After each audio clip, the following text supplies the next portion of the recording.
Welcome to Puro Pinche Sports. I'm your host, Jose Garza, and tonight we are back for another rankings. We are talking about the receivers, and we're not. Now, I don't mean the Netflix show, but that has been a good show if you've been watching it, guys. How y'all doing today? I'm good, Brody. Good, Alex, good. Alex, have you how much of have you caught up on the receivers on the show? I watched. I think I watched all of it. I probably didn't get the tail end of the last episode, but I pretty much saw every little bit of it. Okay. I know, James. We were talking about it a little Yeah, bit before. You said you've only been like 4 episodes, maybe like half the yeah. series. Mhm. Nice. I mean, I've gotten up to at least episode 7, so it's not, or I'm about to start episode 7. I should mean, but no, it's been a really good one. I've really enjoyed the differences of like last year we had quarterback. Now this year we got receiver. I hope next year we have like D line or something like Yeah. different. They should do cornerback because we got some exciting cornerbacks. We got some shit talking cornerbacks that Ac- will ac- make for a great episode. According to Pat McAfee, he says the real party is with the D linemen. So, I Hey, mean, I don't think just he lying. just real quick, did you guys see that?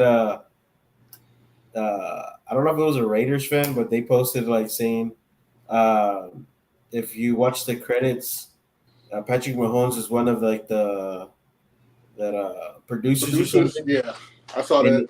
and they didn't show the Raiders and Kansas City game on that on the series. I saw that. Yeah, I thought that was funny. I was I like, dude, actually that's saw that. crazy. I didn't even, but I was looking forward to that game, and then I was looking forward for the line because you know how I don't know if you guys saw when the Saints brothers were talking shit to each other, Yeah, and he was talking shit to his brother saying that like the Bears suck. yeah. my bad.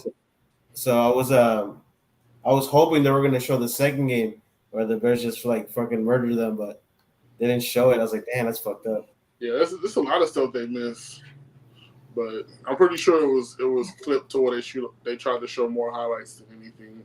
of them, right? Yeah, They were never. Patrick Mahomes would never allow, a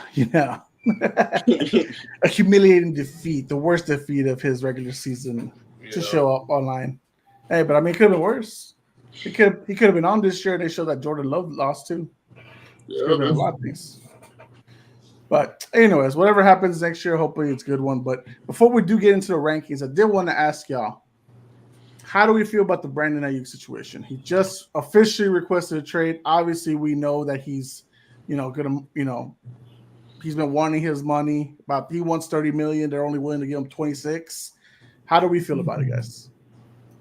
I think it's crazy, man. Like, I think when you hit like a certain level in your career as a player, I think it's only right you get your just due, man. Like that kid when Debo dropped the ball, like not literally as dropping a catch, but I mean like when Debo wasn't playing as that number one guy, and he kept dealing with those injuries, like Aiyuk was always there. Like he was basically that guy outside of Christian McCaffrey being their number one option. And I think he deserves to get paid like a wide receiver one. He showed he can be that. Um, it just sucks when you get in these compromising situations with certain organizations where you got to prioritize who your guy is going to be and who you're going to go forward with. Like you know you still got to pay Brock Purdy. Like we all know that they just gave Kittle. I'm not Kittle, but they just gave Christian his money. So it's like they're kind of just showing their hand and saying who they want to go with and which direction they're going to go. They do want to pay him, but they're not going to pay him to be that guy. So Yeah.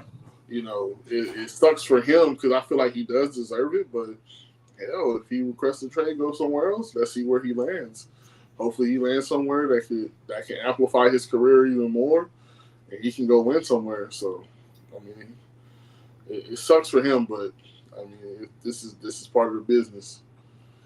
Hey, Phil Alex. I think it's a little too late for IU's camp to. I think they should have done it sooner because I I don't know who's in his ear right now.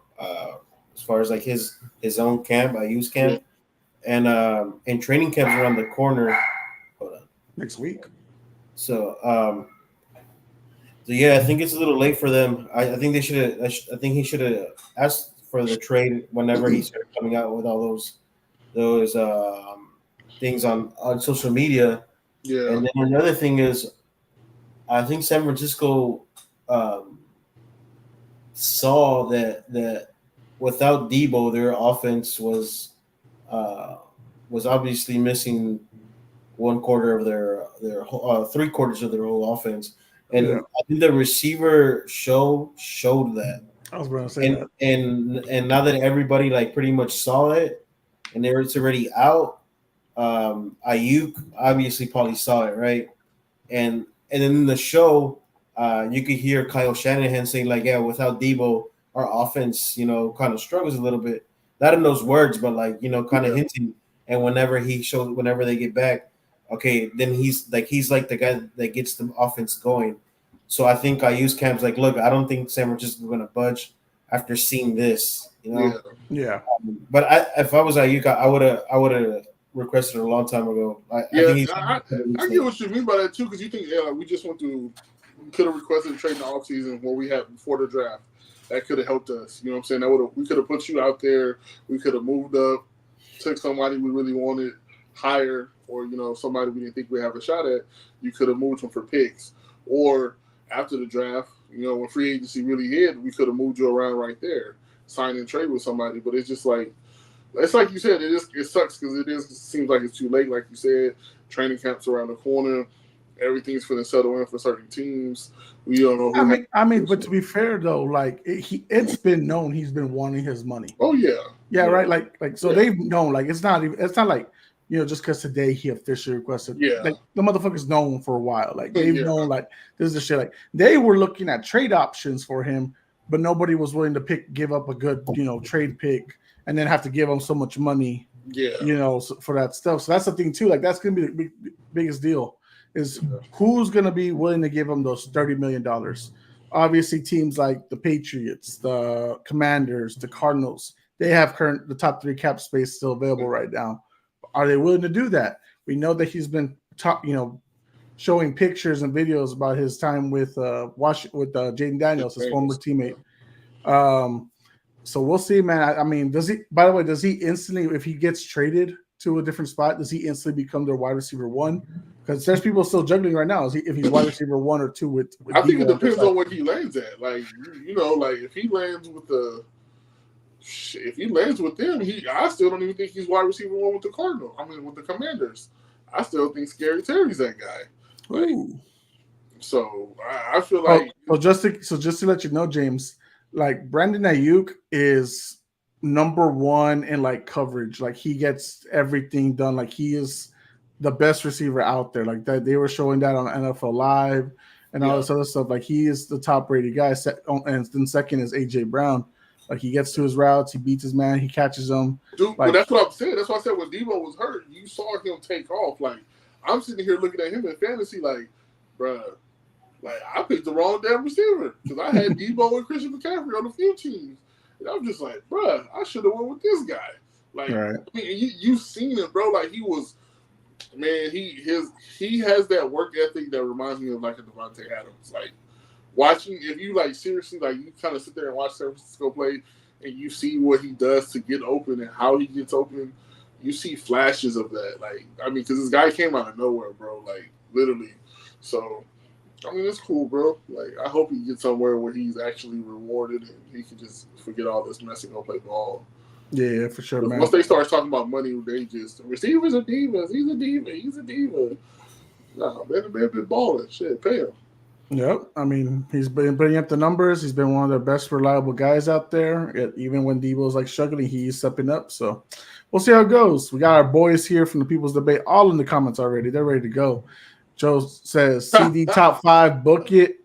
Book it. He also says we only 7 more Thursdays till opening night, fellas. Milton's on, says big shout out to the Puro Pinche Sports cast. All love from the People's Debate. Love your man. Tomorrow night, People's Debate, 7 p.m. AFC North topic, guys. Check it out. Yes. Cody's on here, said, what it do, boys? What up, Brody? What up? Cody laughs at Milton's comment saying he's coming to New England. Hey, they need it, bro. We do need it. Do we get him? I don't think so, but we do need it. And then Joe says Aiyuk to the Commanders, book it, trade Dotson, Jahan Dotson for him straight up. Maybe throw in a 5 as well. Ugh, straight up. This Ew. this is what's gonna suck for Aiyuk though. If he does get traded, and he waits a while, right? Because you're not say he gets traded maybe like what week 1 of the preseason, right? Mhm. He doesn't really get all the scheme. Say he goes to the Redskins, right? Or not the Redskins, the Commanders. I'm sorry. But say he goes to the Commanders and he gets in their preseason 1 or maybe the preseason 2nd game, but whatever. But he doesn't get all the reps throughout the whole offseason. He's not familiar with the quarterback. And then at the beginning of the year, just say he struggles. The 49ers are going to look like they were right the whole time, even though we know Aiyuk is a baller. You know what I mean? Yeah. So, But I don't think so much that'll happen though, because I feel like for certain guys, like they can get acclimated pretty quickly. And this being one of his friends, like I think they'll put in the work. You know what I'm saying? Behind the doors. It's harder for a receiver. Yeah. I think like a DN, a defensive tackle, maybe a corner or safety. Those are a little bit easier to roll into like go to a different team. Yeah. Because especially a DN, because you could just tell them, look, and this just rush the quarterback. Yeah. So this whole new system is new for everybody. So I mean, like, yeah, you want them to get out there sooner than later, but I mean, it's just a give or take, man. Like, I don't feel like he'll suffer too much of it, man. Like, because their offense, man, it's not loaded, but they have the right pieces in place. You got, like you said, you got Scary Terry, you got Austin Eckler. You know what I'm saying? They'll be all right, bro. If he does get the opportunity to go over there, they'll be all right. Here's my thing too, and after this we'll move on because we got a lot with the rankings. And these Yeah. We've been going over 2 hours with this shit. I know y'all tired from the sun like me, but so the crazy thing is that after this year, then Brock Purdy's up for a contract, Debo's up for a contract, Kittle's up for a contract. So you got to really decide, is Aiyuk your long-term plan? And if he is, who are we letting go of those 3? Because you can't keep them all. Yeah. So that's gonna be the biggest thing. So like, if you're gonna decide now for it, that's crazy. Because then what did they give Debo last time they paid him? Like 25 million, 26 million, I think, something like that. Damn. Because I'm thinking like I was like, man, he just got paid. He's up for a contract again. Yeah. He should be up for his contract 2025. I don't think it was a long term. Yeah, because he signed it in the extension. He signed it back in 2022. The extension worth, but yeah, it's time. So we'll see how it goes. Joe has some final comments on it.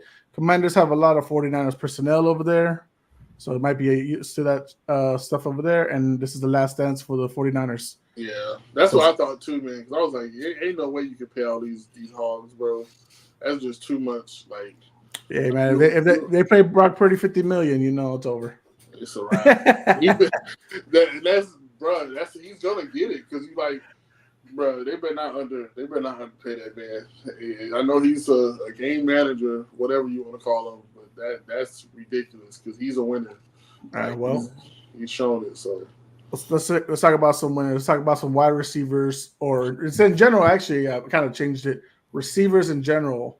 We're going to be talking about them right now, ranking them. So the reason I changed it from wide receivers to just receivers is because we do have a tight end here. Because one team, and previously we've had teams that have their tight end as their best receiver, and so we'll just change it at that just to make it more sense.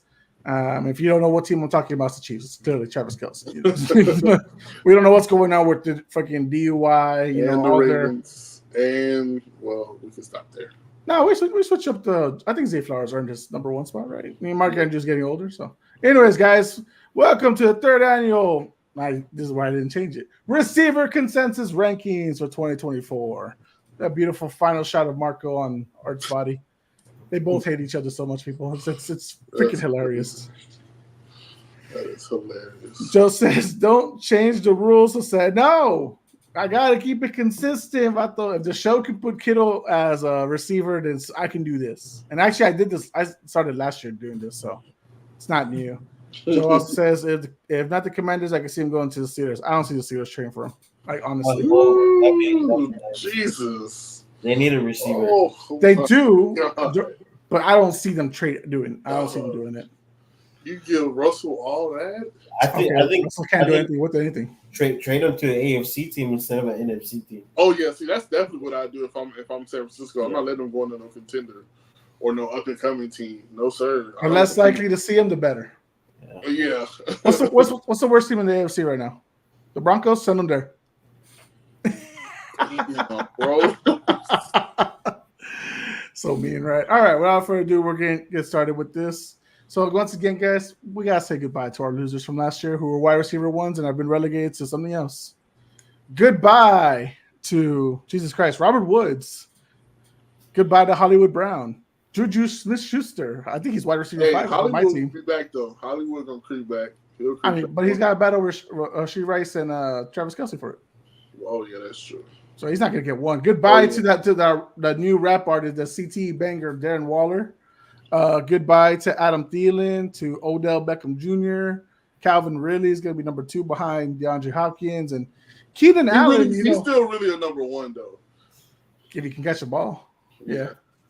And Keenan Allen's not really, it was so tough. Like if ESPN's depth chart didn't say EJ Moore, like Keenan Allen's not a loser in no sense of the term. He fucking revitalizes shit. So, but the rules are the rules, so he has to go goodbye to the losers. So. We'll see how it goes here. All right, y'all ready? Let's go. Joe, Thielen is not number 1 in Carolina. It's Deontay Johnson. That's what it is on the depth charts, at least, and that's what I'm going with. Don't hate me, man. Don't hate me. Guys, again, I put it up a little while ago. Like, share, subscribe to the video. YouTube, we'd really appreciate it. That's where we want all of our likes and our things. Like it on Facebook, too, guys. Give us a smile, give us an angry face if you're upset with like James's list or Jeff's list. Jeff has been avoiding every list so far, so that's all I know. All right, so for what the fuck was the order? I didn't know. I just randomized it because I actually made these things just while me and James were talking earlier. So boom, Trey's top 10 receivers: Tyreek Hill, Jamar Chase, Travis Kelce, CeeDee Lamb, AJ Brown, Cooper Kupp. Whoa. Amon Ross, St. Brown, Justin Jefferson. Yep, at 8. He put Justin Jefferson at 8. Mike Evans and Devontae Adams. Yep, he's disrespecting 2 of the best receivers out there. Putting them at the end. Oh, man. Trey, I know you're on vacation, but you got some expecting to do. That's the only thing. If the list is good, I like the list. I can understand why Devontae's at 10. I can't, but I can. But I can. Jetta's at 8. Dang. Cooper Kupp shouldn't be on this top 10. He's not going to be the only person putting him on there, Alex. And I'm not talking about myself, just so you know. But yeah, it's the Justin Jefferson disrespect, the Devontae Adams disrespect. And this is back-to-back years he's just been disrespecting Devontae Adams. It's like, what the fuck did Mr. Taylor Swift fucking do last year? And then to the playoffs. And hold on, Jose, I don't remember. You remember whenever the show had just came out and I had just sent you my list and I told you I'm so happy this show came out right before I gave you the list. Like I gave it to you and then the show came out. I'm like, the perfect timing because of Devontae Adams. I'm like, this motherfucker deserves to be a top 5 receiver in the league. Oh, he is hands down. Like every other receiver is gonna have him at their top 3 regardless. Mm-hmm. What did Travis Kelce do to be top 3? What did he do last year? He's regressing. They're freaking double teaming him. He's dropping the balls more. Yes, he stepped up in the postseason. What did fucking Kelce do to deserve this spot? Kelce is Kelce, bro. As Trey would say, nothing. He's unguardable, bro. Like you have to. He draws so much attention. Like with no receivers on that team, bro, he still showed out. Like yes, but in the postseason he showed out. He didn't show out in the regular. Well, the whole offense didn't show out during the regular season. Their defense carried them. Pacheco carried them. And their defense. So Pacheco. Like that's I'm what I'm still saying. fighting that he's a top 10 guy, but Kelsey's not a top 10 receiver right now. He's not. Respectfully, I don't think he is. It can be argued, man. And, I'm definitely not concerned. top 3. I'm concerned. I'm not worried about 3. I'm worried about 8. They probably should have switched. They probably should have reversed. And you could Kelsey swap should be at 10. swap out 8 with 3, and you could swap out 10 with 8 with 6, and then swap them with 5 again. Like no, like there's just no. Devontae Adams deserves to be top 5. I don't care what team he's on. Brother ill. Hey, but I mean, hey, this is how we know our people understand how true this is. Fucks now. Jettas at 8? How? Kelsey at 3? What the fuck? No. Kelsey has no business in the top. Yes. And Jettas at 8? What the? Oh, man. This is crazy. Maybe you could say because Jettas, we don't know what he's going to do this year, but still, I think he deserves to be a top 5. Brother, the man averaged 150 yards per game, basically, right? Yeah. He still hit 1,000 yards, even missing like 6 or 7 games. And then he had horrible quarterbacks. He had Josh Dobbs, Nick Mullins, and buttfuck no one at the end of the year. So Sam Darnold is an upgrade. JJ McCarthy's an upgrade from all them bitches. And we're 8? Jesus. And Alex, me and you have been on the same page since last year, even when freaking Jeff and Trey were trying to kick Devontae Adams out the top 10. He had Jimmy Garoppolo and Aiden O'Connell. That motherfucker was still like a top 10 motherfucker. And it was crazy because I don't know. They didn't say in the show. They didn't say that he wasn't in the game plan at all. But the way they were phrasing stuff, the way he was phrasing stuff, saying like I needed that you could tell he wasn't a part of the game plan like most of the time, where he was only getting a couple of targets whenever Josh McDaniels was there. Yeah. Right. And then all of a sudden, who takes over? What's his name? Just watch the show and Adrian Pierce. No. Yeah, Pierce. He takes over, and then they start changing the whole game plan. He starts getting the ball like bench Jimmy. Yeah. So and then he was on board with it. He wanted Jimmy to be benched. He was the reason why he got benched. He said it. It was like it was me. They went through me. Those final decisions come through me. So, all right, that's Trey's top 10 receivers. Moving on. We're just gonna move on now. I don't know who's next. I forgot. James, you're next. Jetta's at 1, Tyreek Hill at 2, Jamar 3, CD 4, Kelsey 5, Devontae Adams 6, Amon-Ra 7, AJ Brown 8, Cooper Kupp 9, and Stephon Diggs coming in at number 10.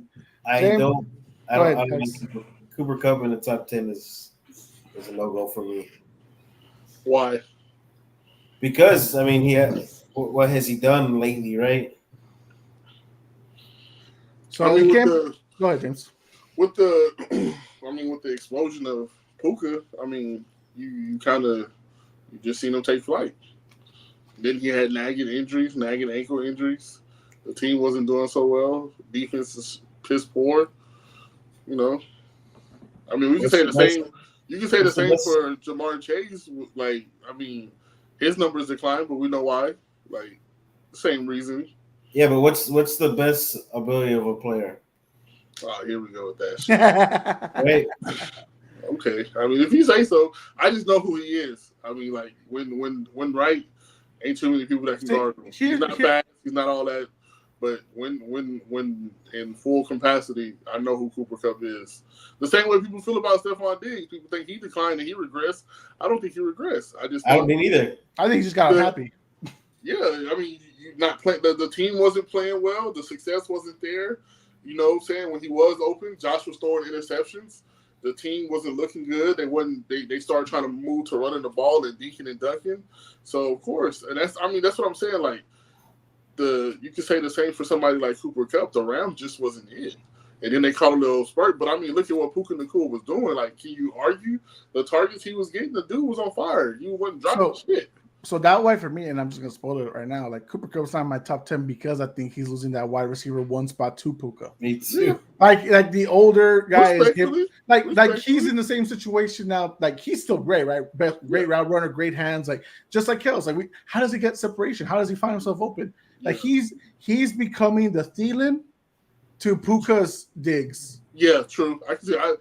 That's why I have him lower than what, because y'all know me.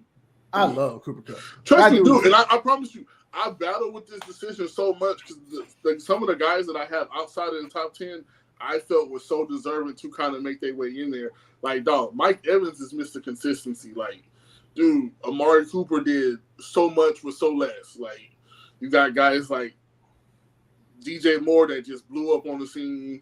Like, consistent guys like DeAndre Hopkins. I mean, dude, it's a lot of people that I want to like. I ain't gonna lie.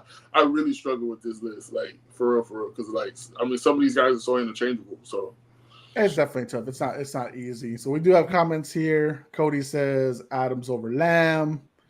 Milton says Kelsey wasn't the best tight end. I just can't see how he's there. So I'm talking about your top 5 and then Trey's top 3. Yeah. He also says Kupp got hurt. Can't hold that against him. Cody says switch Adams and Lamb, and I could fuck with this list a little bit.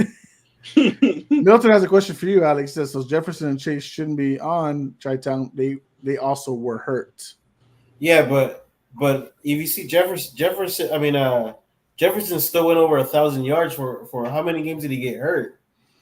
He was off like 6 or 7, so he still played. Exactly. Yeah. But we know how talented Jefferson is. Like, you know, like there's no question. Oh, yeah, too. But also Cooper has also been going, like last year he got hurt. A year after he also had like been taken out for the whole. Yeah, like, that's what I'm saying. Like he's already, like there's been years already, and there's like I guess you could say medical records now that he's missing games, and you know what I mean? Like you. Okay, I wouldn't say injury prone. I wouldn't say injury prone yet. Who was last year's? Who was the best tight end last year? Sam Laporta. Yeah, probably Sam Laporta, right? Yeah, Laporta, rookie. Yeah. It wasn't a great year for tight ends because a lot of them got hurt. Yeah.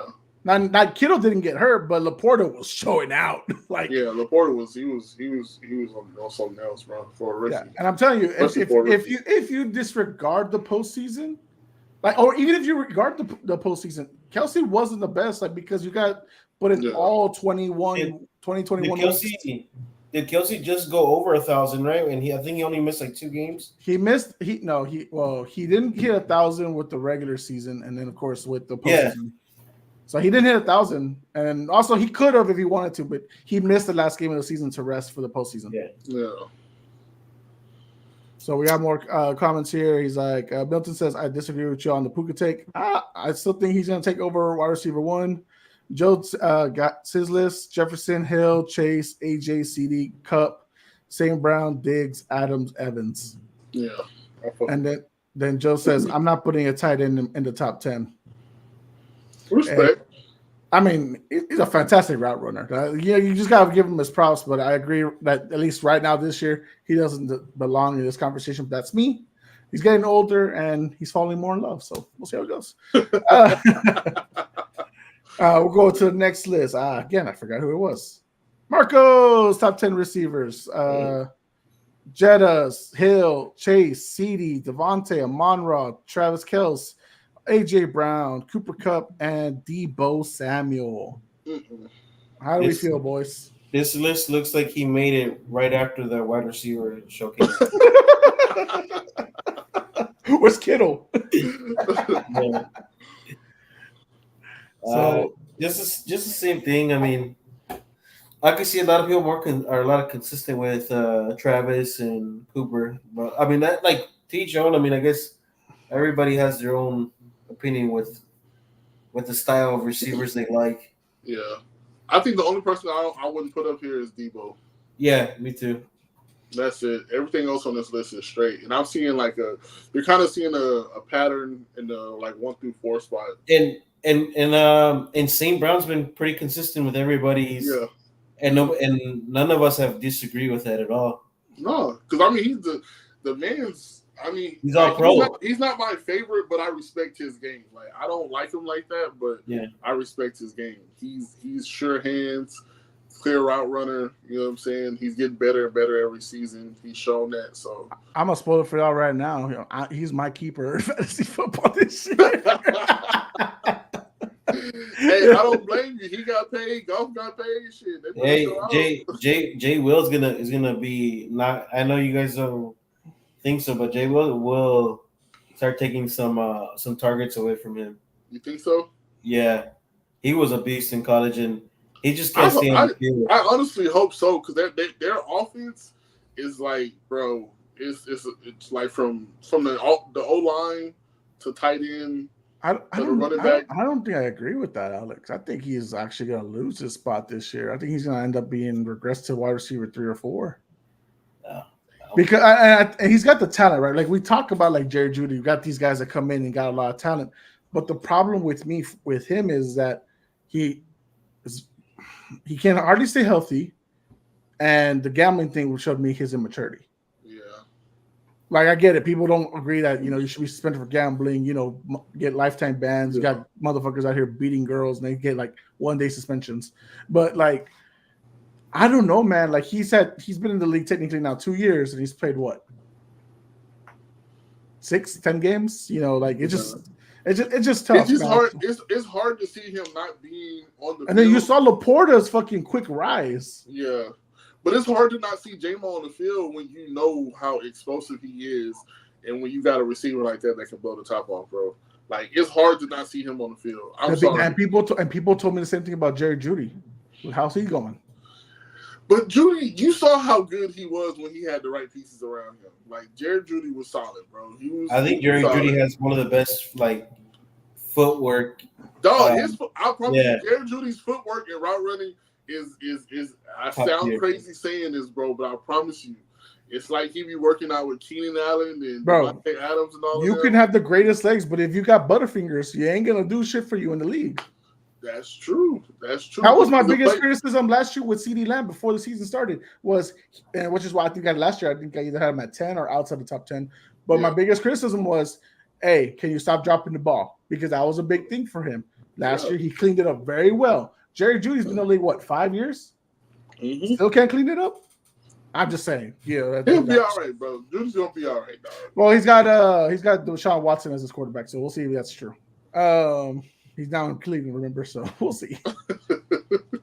Joe says the Kelsey love is wild. Milton says Debo shouldn't be top 10. LOL. Debo not even the best receiver on his team. DJ Moore over Debo for sure. And Amari Cooper is a beast as well with less. Yeah, Amari Cooper, he's gone with Derek Carr, Dak, and whoever he has in Cleveland. Amari Cooper has been one of the best guys. Yeah. Again, Cowboys, y'all traded him for a 5th-round pick? Stupid. Hey, bro, can we not bring up our issues, bro? Like, we dealing with enough as it is. Shit. I know you can't pay for any of your players. They might not be there. For real, bro. I can't believe we gave him up, bro. Yeah. I swear, we don't lose the way we lose to the 49ers if we had Amari Cooper. I'm just putting that out there. I don't care what nobody says. Yeah, but does CD doesn't fix your defense? Does CD have a type of season if you guys still have Cooper? Yes, because CD was already making that progression though. CD was already like turning up. Like it was coming, bro. I promise you. I promise you can see the progression in CeeDee Lamb when he was with Amari Cooper. He started taking off, and that's when you start getting those button head questions of okay, are they gonna pay Cooper or let CeeDee be the number one? Can he show he's the number one now? No, we would have been all right, bro. Like, share, subscribe, people. Subscribe. Appreciate it. Love you. All right, going to the next list. Alex, Devontae Adams at 1, Hill 2, Bruh. Chase 3, Jettis at 4, Brown at 5, St. Brown at 6, CD at 7, DJ Moore at 8, DK Metcalf at 9, and Stephon Diggs at 10. I promise you, there's nothing wrong with this list. Everybody on this list is solid. There's absolutely nothing wrong with this list. But I promise you, I just wonder what DK's career would look like if he played with a gunslinger. Like, if he had been placed in a dog. DK is different, bro. Like I don't think anybody respects him as like a speedy threat because he's so fucking huge. He's so But fast and big, bro. He could blow a top off a defense. That's what I'm saying, bro. You saw what he did to the Cowboys, shit. Yeah. Like, oh my God, bro. Like the dude. That's what I'm saying. Like, imagine him on the Rams with pooping them like as like a triple threat, bro. Like, come on, man. That dude. I have so much respect for DK, bro. I just wish he played somewhere else. Yeah, so I think that's the other thing too, right? Like DK is so strong, so fast. That Buda Baker chase fucking like lives rent free in my head. But I don't know where Seattle's direction is. It's like I want to believe. Like part of me, Seattle don't know what the direction is. That's what I'm saying. But that's what I'm saying. Came on the scene and they was like, "Oh, we're gonna run the ball." And then it was just like, you have the Ravens defensive coordinator as your new head coach, and you gotta change up everything. Like I don't know. Like they could be a surprise team where they're gonna do good this year. Like that's my hopes. But at the other side, like it's Geno Smith. It's like, like. And then you have mouse to feed. It's not just DK. It's JSN. It's Tyler Lockett. It's Kenneth Walker III. You know, it's all this shit, bro. Like, I don't know. So it's just like for me that DK was a tough like ranking, like dead ass. Like he really was. It's hard, bro. Because he's got talent. But it's just like you can do, but you just like in that offense, it's just like is he gonna be able to show it? And he's one of those guys that gets quickly unmotivated real quick. Oh yes. It's like you can see him like shut down in the game to where he's like I can see why he declined to be on receiver. It's like, if you really think about it, like just seeing how he acts on the field, bro. Facts, bro. That's what I said. I wonder what his career would be like elsewhere, bro. Like, yeah, of course, the Bears in the top 10.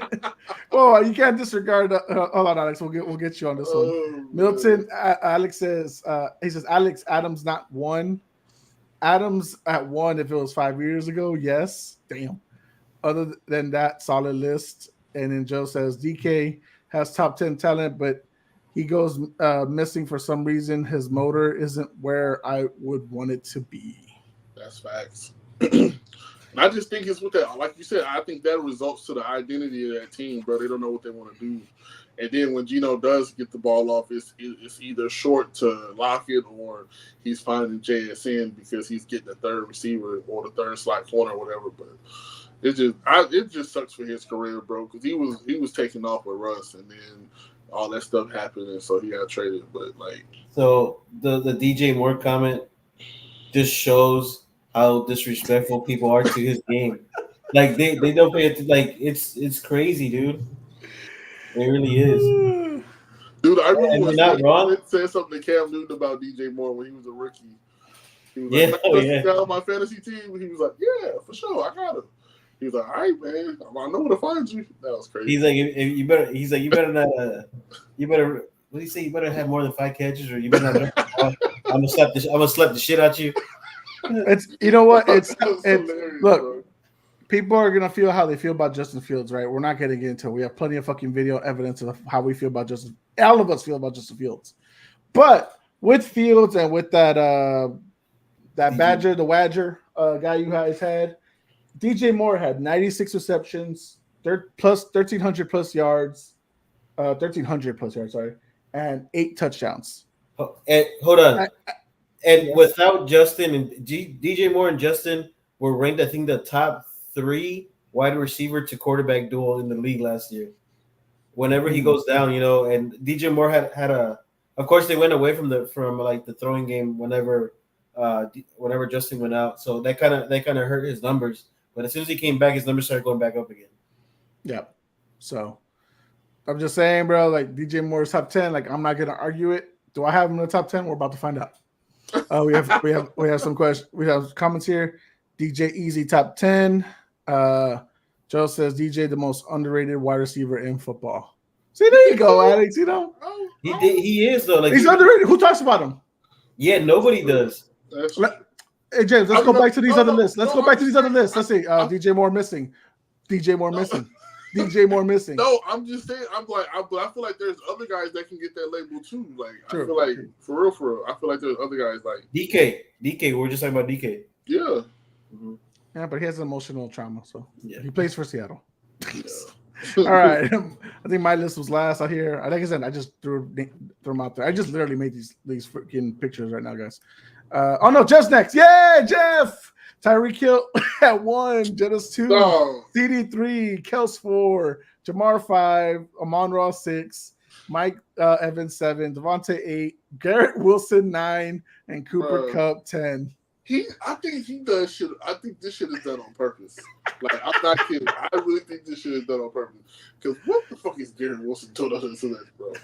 Like, come on, man. What do you think I gave him the Jets colors now? Because he put all fucking Jets guys in the top 10.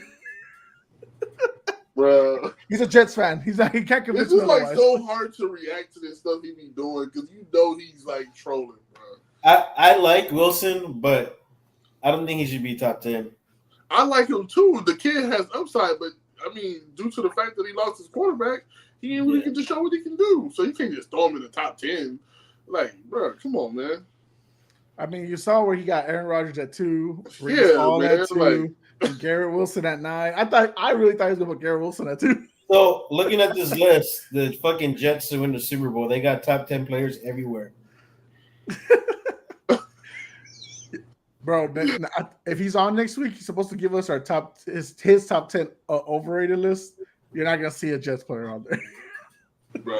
You see multiple fucking Cowboy players on there. Dak's gonna be number 1 for sure. We already know that. Spoiler alert, guys. Spoiler alert for Jeff's list next week if he's on. But yeah. That's crazy. God, Jeff but the list outside of course Garrett Wilson, the list is not too bad. Of course, we already know how we all feel about Travis Kelce being top 10, let alone top 5. So. Top 5 for 3 of y'all. You, Jeff, and Trey. I just know because he's an integral part of the offense, bro. Like Kelce is just golden. Like I mean, I understand we feel like he declined and he fell in love with Taylor Swift and kind of fell off the face of the earth, and they struggled last season offensively. But I think that's a lot. Like we said, we can allude that to Eric Bieniemy not being there no more and all that other stuff. But who cares, brother? Amon-Ra deserves more top 5 votes than Travis Kelce, and none of us have him in the top 5 so far. I mean, if you go by stats, a lot of these guys shouldn't even be on the list because some of these guys are higher than others, and there's guys outside of our top 10 that perform, like top 10 players. So, I mean, like I said, it could be argued and justified in the same vein, but we know. I think it's still a solid list. I just would not put Garrett up here. Trust me, bro. I don't think any of us did. And then my list: Jettis at 1, Hill 2, Devontae 3, AJ Brown 4, CD 5, Jamar Chase 6, Amon-Ra 7, Stephon Diggs 8, Mike Evans 9, and Amari Cooper at 10. Shout out for Jose coming through with the Coop love, bro. Yes, sir. And the Mike Yikey at 9. I like that, bro.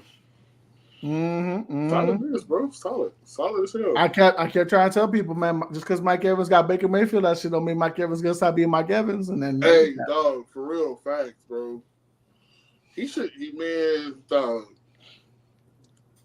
Arguably one of the most consistent careers ever, bro. Like that dude didn't play with ass quarterbacks after ass quarterbacks.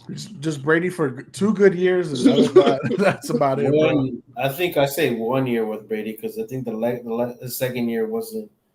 The second year was an MVP level year. What you mean? No, what Tom Brady? No, Tom Brady's. He played 3 years. His last year was his third. Yeah, I'm not counting his last year. That's why I said 2 years. That's why I said 2 years. His first 2 years with Brady, not his third. That's what I said. Oh, that nigga went crazy. And even then, even with the shitty O-line that third year Brady had with the Bucks, he still got Evans with over 1,000. You get what I mean? Like it's like it's just crazy the consistency though, bro. Like, and nobody really speaks to it. Like I do. Me, hi, I'm that guy. I do. All right, so let me go back real quick because I forgot to bring up the comments for Jeff's list because I don't want to bring these comments up on my list. Like my list is good. Joe says if he's a Jets fan, that's wild. He's not a Jets fan. He's a Aaron Rodgers lover. That's really what it is. It's so that's why he's He's a doing Cowboys this. Yeah, he's a Cowboys fan technically, but he's a Aaron Rodgers lover. Which is funny to say. A healthy A-Rod, he's top 5. No. Milton says Evans over Adams is crazy. I mean, Adams at 8, bro, is crazy. Just in general, like, come on now. He also says Kelsey on these lists are making my head hurt. Trust me, bro, I'm concussed too. Joe says neck. What necky? Oh, I know what. oh, God, ew. If we're talking most famous players, Kelsey's at number 1. Any other list, he shouldn't be on this high. And then Milton says, if the question was who's most important to the offense, then it's debatable for sure. But best I can't get behind for Kelsey. Yeah. I can respect. And I saw no comments pop up for my list, so I think I'm good here. Alex, did you have any questions here? I mean, no, I like Amari Cooper for sure. I'm just gonna spoil it. I think I put him at 11, but he just missed my top 10. He's what I would consider like one of the most underrated, bro. Yeah. I think people negate the fact that he does with like the consistency. Didn't he have a 200-yard game last year? Mm-hmm. Like, I think he had 300. I think he had a 300-yard game. Let me look it up. There was that one big game where freaking Joe Flacco went off. Wasn't it versus the Texans? I don't remember. I know he had like a 200. Was there like 3 or 4 players that had 200 yards this year? There's a plenty 200s. Like Tyreek Hill probably was, a few of those. But I'm trying to get his game log here for last year. Milton says yes, there was. Let's see, his game logs. He had what looks like his final game of the year. Because I don't think he played after that. I don't know if he was hurt or what happened, but he got 11 receptions for 265 yards with 2 touchdowns. Yeah. So big game. So close to 300, yeah. And then he didn't play the last 2 games. It looks like of the regular season. He might have gotten hurt. It was versus the Texans. 11 for 265. Yeah, that's right. And then the Texans get the revenge in the playoffs. That's right. That's what it was. So I'm glad nobody has any hate from my list. Cool. It's nice. See, guys, I don't have Kelsey on here. I don't have Mr. Taylor Swift up here. I don't believe in that shit. No hate for me. All right, cool. So number 32, Kendrick Bourne. Sorry, my guy. You're not a true wide receiver 1. I mean, like, damn. How do we feel, guys? Yeah, it's pretty solid. Yeah. I don't know how solid you can get his 32, but hey, man. Everybody. I mean, my wide receiver core, will be whatever it will be, So Brandon Aiyuk, if you want to get over here to New England, bro, we'll truly need you. Okay, if Brandon Aiyuk was a Patriot, how high would y'all put him? Damn. Still knowing that Jacoby Brissett is his quarterback. I think I would go with like 20. Yeah, like probably somewhere in the 20s, or even middle of the pack. I would give him 20 for sure. I mean, like you gotta figure out the consistency and then how the play calling is gonna go in this new regime with a new head coach and stuff like that. As long as Josh McDaniels is not your fucking offensive coordinator.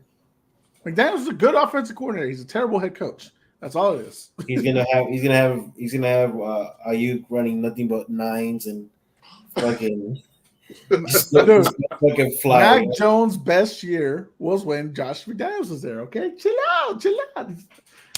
We're not bringing him back anyways. We all know that he fucking embarrassed himself with that shit. Yeah, it was a shit show. Joe says should be like 35. That's disrespectful, bro. Hunter Henry, the best receiver on our team, unfortunately. You know what? I thought about it, and then I was like, no, wait, he doesn't have a white quarterback starting this season, so Hunter Henry will not get as many touches as we think. Because it's true, Milton. Don't lie. Unless it's a white quarterback, Justin Herbert or Mac Jones or Bailey Zappi, they ain't throw it to him a lot, But Jacoby Brissett, I don't know. We'll see. And then what is it? Joe said 17 if Aiyuk is a pat. And then Milton says fair point. Yeah, exactly. By the way, I do think the guys that landed at 32, 31, and 30 are definitely the bottom of the list. So at 31, Khalil Shakir. Alex is very high on him, and I think that's only because he has Josh Allen as his quarterback. Yeah. But other than that, basura. I would say so. I mean, he made some splashes last year. He made some big plays last year for them. Yeah, but Stephon Diggs was still on the other side, taking their best cornerback. Yeah. That's true. That's the tough part, right? Because I do think people are going to see his maybe overinflated numbers, but you had Stephon Diggs last year taking the best corner away. So yeah. But having him with the type of, hopefully they run the same offense they were running the last part of the season. He's gonna get open with a lot of play action. He's gonna get lost in coverages a lot. So I could see him having a couple good games. Yeah. Depending on who they put on him, if he has Sauce Gardner for 2 games, if he has Christian Gonzalez for 2 games, if he has Jalen Ramsey for 2 games, I don't think he's gonna get much. Where's Ramsey? Oh yeah, he's Miami. Okay, yeah, Miami. So that's what I'm saying. Milton says has promise. Surprised he fell to the second round. Yes. We'll see. See. I just say because he's a speedster, bro. He's playing with a gunslinger. So he means Keon Coleman, right? For that surprise that he fell to the second round. Yeah, Keon Coleman's not listed as wide receiver 1, but I don't think. Man, I really hope he does make a splash, but I don't know if Keon Coleman is going to make that splash just first year. Know what I mean? And people were mad that what did he come? I didn't see it. It said, agreed, Chi-Town, there are big receivers on the team. He'll find space, in my opinion. Yeah. Yeah. People were like talking shit about the Bills of like trading picks away, and then they pretty much gave KC their weapon, but Coleman's a perfect fit for the Bills, and agreed. And what's the name? Wouldn't have fit with the Bills. Xavier Worthy's already got a hamstring injury, bro. Yeah. Yeah. He wouldn't have fit with their scheme. He fits perfect with KC. So yeah, both teams got their receiver. Yeah, they just got an extra pick or something like that, like later pick and stuff like that. So number 30, Joshua Palmer. I'm high on him. Yeah, I know you're high. But bro. I would let him say this. I ain't gotta say. Alex, you really putting on your favorite quarterbacks, your receivers a little higher, way too high than they should be right now, bro. So what? You think he's the worst receiver in the league? Look at some of his game tapes where when everybody was hurt, he had a couple good games. He's not, dude. He is not the worst receiver in the fucking league. That is crazy. Worst first option? Yeah, no, he's not. He's not. He is not. That is crazy. I'm not that high on these guys, man. Like these guys always had to freaking try to step up for when freaking Keenan was dead or Mike Will was dead, and they're still now he's gonna be relied on as number 1. Nah.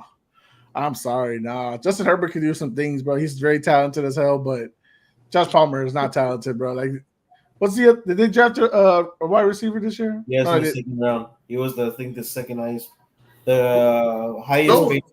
Did they get They got Joe Alt in the first round, but who was a second round pick? It was a receiver. What is his name? Jerry Rice got fucking 7th round, bro. He wasn't second round. I'm saying, but didn't he go to the Chargers? Yeah, but I don't know if he's gonna get the 53-man roster, bro.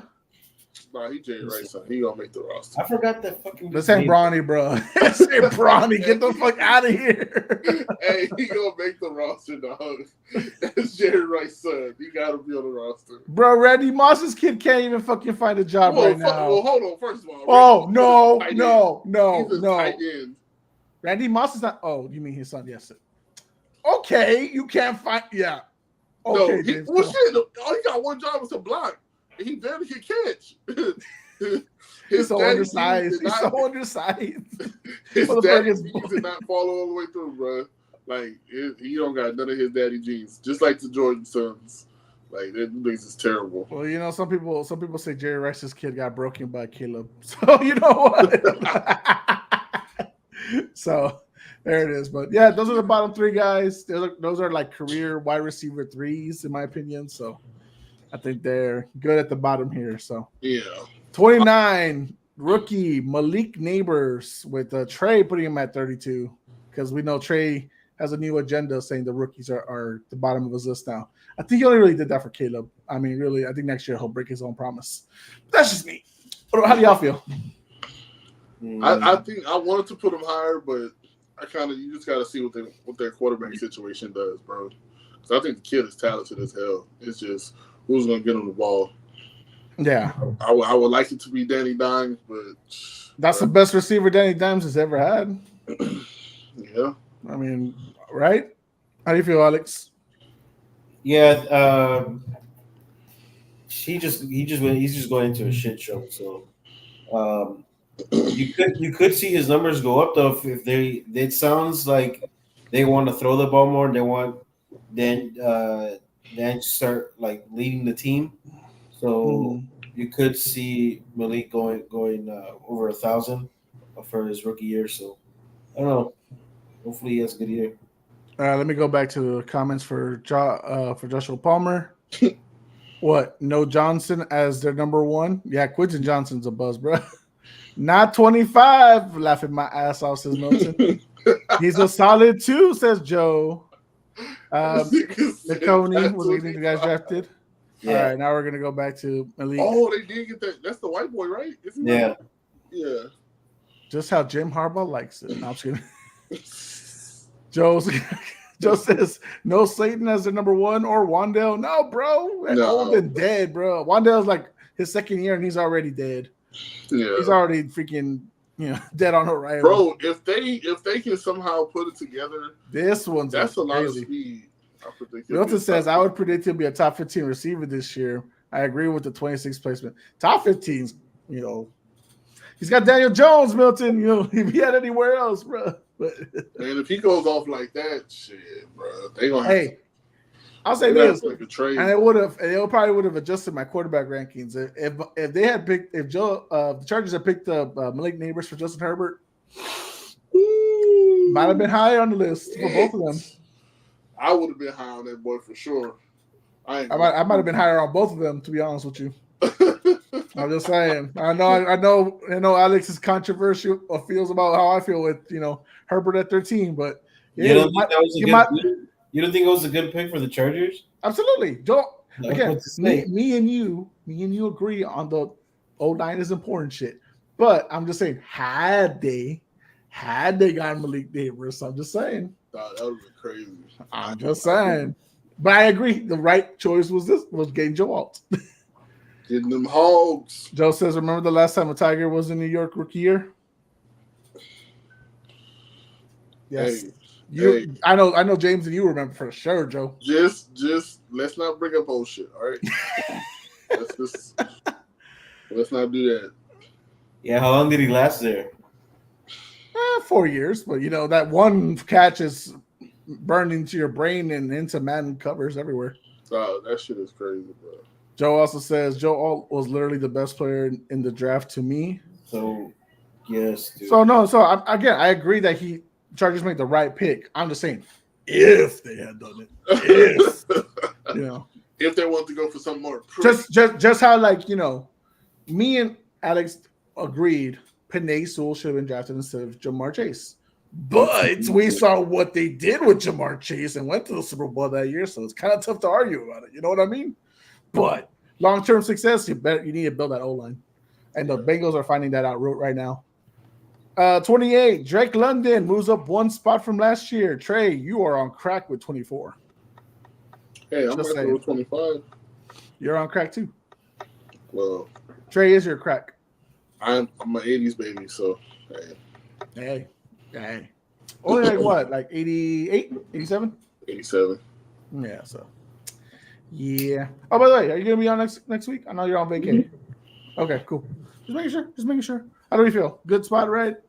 I think so. I mean, Kirk Cousins is an upgrade, so Yeah, see. that's basically solely what I was kind of like basing the placement on. Like, because to me, he really ain't got a fair shake in his career. You know what I'm saying? And so to finally get somebody that can get you the ball, hopefully it pans out. Because that offense I think the offense should be explosive. You have multiple backs. You have a good tight end. You got a little bit of speed with Alex's boy over there. You got Mooney. You got what's it, Rondell Moore, and then you got Drake London. So hopefully they can kind of put it together. You know what I mean? The division is up for grabs anyway. So Yeah, but the Falcons could easily collapse. true. We see it the entire career. Joe says top 15 ceiling for Drake next season with Kirk. Potentially, we'll see if Kirk can be healthy. Maybe Michael Penix will be his quarterback. You never know. 27, Deontay Johnson is that wide receiver. Jeff, why aren't you here to explain yourself, Jeff? What the fuck is this, Jeffrey Dahmer Lujan? Where the fuck are you? Why is Deontay Johnson 16 for you, brother? Oh, I swear, like the nigga. Didn't he almost go a whole season without a catch? Like,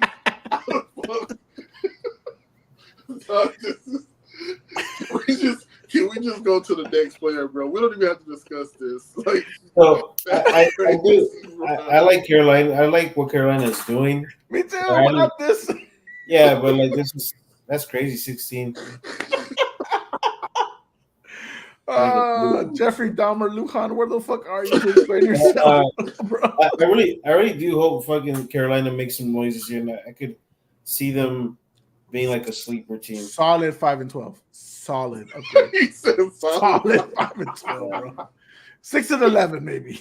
Solid 5-12. They competed in almost every divisional game, right? I think they almost took one away from Dallas.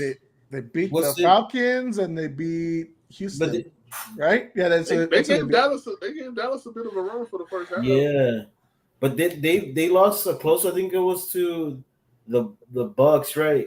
Yeah, it was a close game to the Bucks because the Bucks needed that win to get into the playoffs. Yeah, I think there was 2 games like that. Yeah. Well, they remember they only won like field goals against the Texans because I remember it was number 1 versus number 2, and they beat the Falcons. I think was the other team. So I think the other close game they had was with the Saints.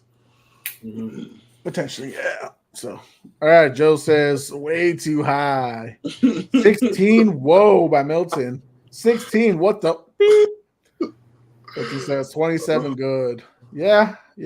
He's not a bad wide receiver 1. Like, honestly, no, he's not. He's younger. He's healthier. He'd be better for And Adam Thielen as back to wide receiver 2 is a good sport. They've built up the O-line, but no, my man, 16, Jeff. Who did they draft? Who is their rookie? Xavier Legette.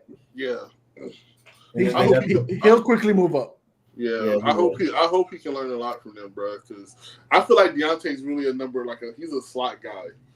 If he can work in the slot and they can put Legette on the outside. And then they got their running backs too, right? Yeah, they got Chuba Hubbard and who's over there? Jonathan Brooks. Yeah. So I'm saying like 5-12, 6-11. It's better than 2-15, guys. So don't shoot me out. 26. Cortland Sutton with that high 19 by James. Hey, okay, listen to me. Hey, the people's debate. For y'all start going crazy, because I know y'all should be on my head about this one. I feel like within the circumstances of the shit show that he had, he kind of balled out. All right, I just he balled out, but they downgraded his quarterbacks, brother. He's got Zach Wilson and freaking Jared Stidham as quarterbacks 1 and 2, and if he's lucky, he'll get Bo Nix. But not everyone's high on Bo Nix like Alex is. So really, we don't know what the fuck's going on with Cortland Sutton.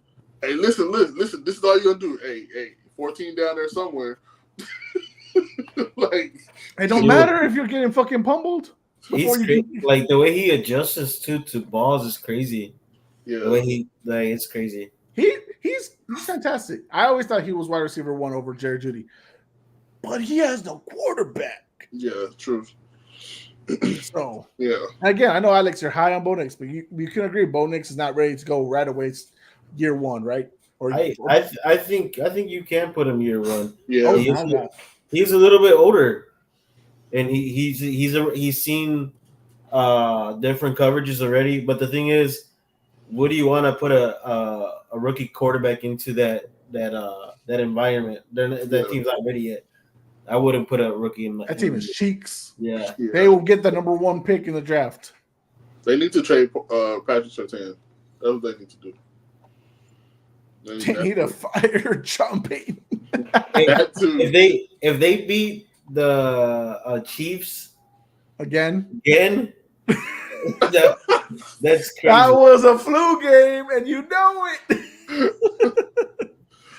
it. Milton says this about Deontay Johnson, great route runner. Joe says for Cortland, he's a 1.5. Milton says no, James. I'm with you actually. Okay, respect. Says Bo Nix is him. They have a good O-line, Jose. I don't care. They're freaking ran by Sean Payton. Booty cheeks. A fraud. He is a fraud, Milton. Cortland is a 1.75. And then Joe also says Bo Nix is a poor man, Zach Wilson. And he's with Zach Wilson on the same team. So there you go. Yeah. All right. Going to 25 is the Rook, Marvin Harrison Jr. And with my high 15. That's right. Now you can talk shit to me. But I believe in this kid. I'm not gonna talk shit to you because if he turns out to be him, then shit, hey, like father, like son, shit. But I just does the quarterback have to do anything with this ranking for you, Jose? Absolutely not. It's all about him. Really? I don't have his quarterback at like you have him at 12 or 13. Like I have him at 18.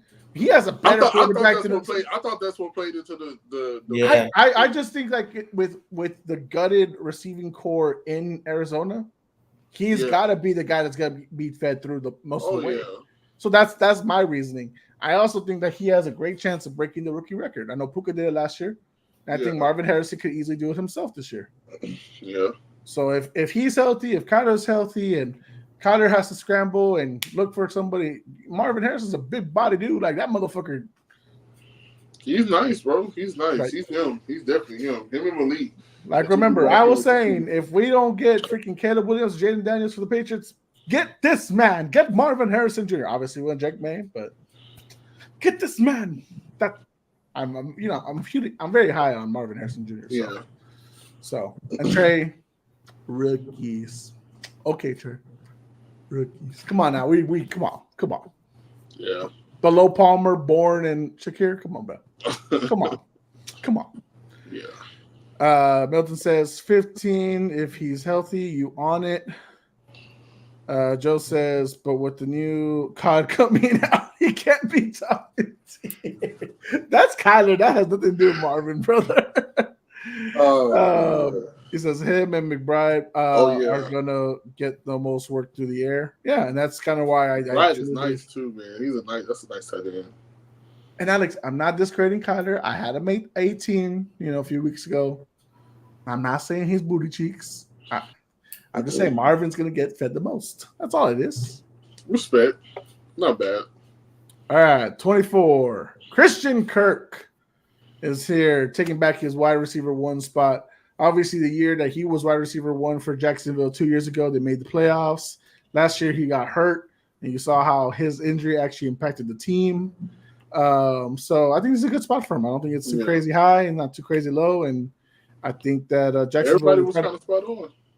Yeah, I mean, we're right there. Trey, high on 20, but that's not too bad. I think it's okay. So yeah, not too bad. What do you think, Alex? It's pretty. It's a good placement.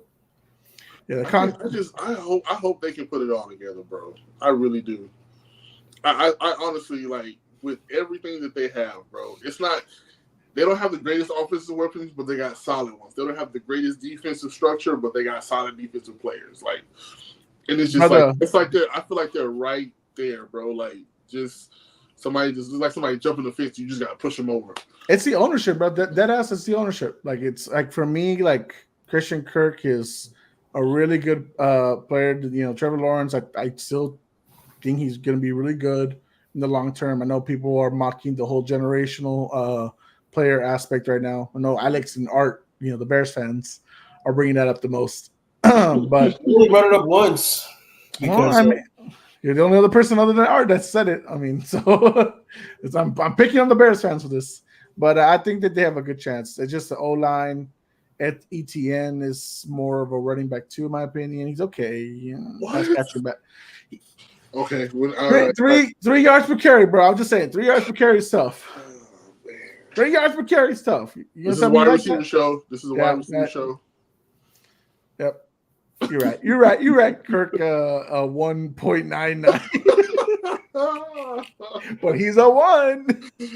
And then Evan Ingram's a better pass catcher. Evan Ingram's had Butterfingers in New York too. So, I mean, could we have made an argument for Evan Ingram? Sure. But I think Christian Kirk earned that spot 2 years ago. And last year, obviously, Calvin Ridley. So he's here. He's back on wide receiver 1 rankings. Christian Watson, Alex's favorite player in the world, jumps up 1 spot. And if you hate him, Alex, you're gonna hate Jeff with that 18 and Marco with the 17. He's not even the best receiver in this fucking team. For real, I thought Romeo Dobbs was gonna be on this list. The depth charts, guys. Come on, please. And Romeo Dobbs, I really like Romeo Dobbs. I really do. That's coming from a Bears fan, but they don't even say Romeo Dobbs is the number 1 there. Who is it? It's Watson. No, Wicks? It's Wicks. They say that he's the best receiver out of all 3 of them. I don't blame him because I thought it was Reed. Reed. Was it Reed? Okay, It's Reed. Yeah. They say that I know it's Wicks and Reed are the 2 speedsters that they have. But I know Reed was the one that was kind of going off throughout the season at the tail end. But yeah, I believe more. I'm not saying Christian can't be a number 1, but I think Romeo Dobbs showed more promise at the connection he had with Jordan Love. You know, it's tough with last year because it was a different receiver every month. Yeah. The first month it was Watson who was showing up, then Dobbs, and then Reed. There was never consistency between the 3 of them, and Jordan Love really didn't know who was his ones better and stuff like that. So, but when Christian Watson was healthy, he was that deep threat. You know that was really good. So, he blew the top off, bro. He boy got some burners. I mean, I didn't put him too high. Trey obviously put him at 23, and that's where he lands. Marco and Jeff put him in the teens. So don't look at me, Alex. I didn't say shit. I didn't put him in the teens, bro. Joe says the Khans family is too busy worrying about soccer and AEW. Milton says, damn, Alex, 31? Dobbs and Reed possibly better. Yeah. Yes. All their receivers are 3s. I disagree with y'all. Watson with consistency is a true 1. He's not consistent, though. The whole Packers aren't consistent, bro. What are we talking about? They got Jacobs now, so they're going to be hella consistent. So, that 1 year where he, had I guess you could say a bust-out year, I think I said he had a Robert Tonyan type of year. He's only had 2 years in the league, bro. Yeah, but people, remember when Robert Tonyan went off 1 year for the Packers? Robert Tonyan blew up on the scene, boy. 2 years ago, rookie year, yeah. And then he fucking drops balls in Cleveland for Chicago. Wide open. Hey, I'm just saying, future Bear. Damn, you guys need him there in New England. They don't need no England. more receivers, bro. They don't need no more receivers. Yeah, we don't. You guys need him in New England. No, they will because Keenan Allen's going to retire in a year or 2, so they're definitely going to need to be 1 receiver 3. They still ain't going to need 1. Shit, they got Cole commit. Oh, shut the fuck out of here. Hey, Cole is solid. What you talking about? Cole Kmet's a top 10 tight end. And they might be able to sign Watson for cheap. I'm just saying. With A-Rod, I feel that. A-Rod also sucked that year, to be fair. So, am I wrong? 2 years ago, A-Rod sucked? I mean, I'm not wrong. 22, George Pickens takes finally the wide receiver 1 spot. Alex, me, you, everybody, we're all consistent here. We all it ain't nothing freaking crazy. I just wish he could fucking block. I wish he fucking cared. Yeah. Yeah. Fucking emotional baggage here. Yeah. Definitely a selfish receiver. He would never last anywhere else. Jesus Christ. Yeah. Tomlin's really high on him. Yeah, no. I think with the No, we don't, Milton. We do not need Christian Watson. Hey, no, but for real, I think with the right leadership, bro, and him gaining maturity, I think he's gonna be solid, bro. I just think I really do hope that is the case. And if he continues not to block it, and he continues to be a lazy ass when he's man, not a getting lot the of ball. wide receivers don't block, man. Look how thin he is. Shit. Yeah, but like St. Brown might be a little bit smaller than him, and that motherfucker's always blocking. Do you know who his daddy is? Exactly. Oh, do you know George Pickens' daddy? No. Exactly. His daddy Mr. Olympus. Shit. Them boys been lifting weights since forever. Just because they don't look like they're freaks of nature, they're looking strong. I'd rather have Equinemi as St. Brown than George Pickens. Hey, he could block. Yeah, Exactly. he can block. Yeah, he can block. That's That's But being lazy at reason blocking is why, freaking Shanahan had Brandon Aiyuk in the doghouse. Hey, because he wouldn't block, and now when he did freaking block. Did you see the one time he tried to block? That's what's going to happen to him. Yeah, but that's Ray Lewis, though. Yeah, what are you Ain't nobody going to block fucking Ray Lewis. What do you think he's going to do? He's going to go try to block Myles Garrett? Exactly. He's not going to do that. He's going to die. He's going to end up in his graveyard. That's not who he's trying to block. They're just asking him, "Can you please do something?" No.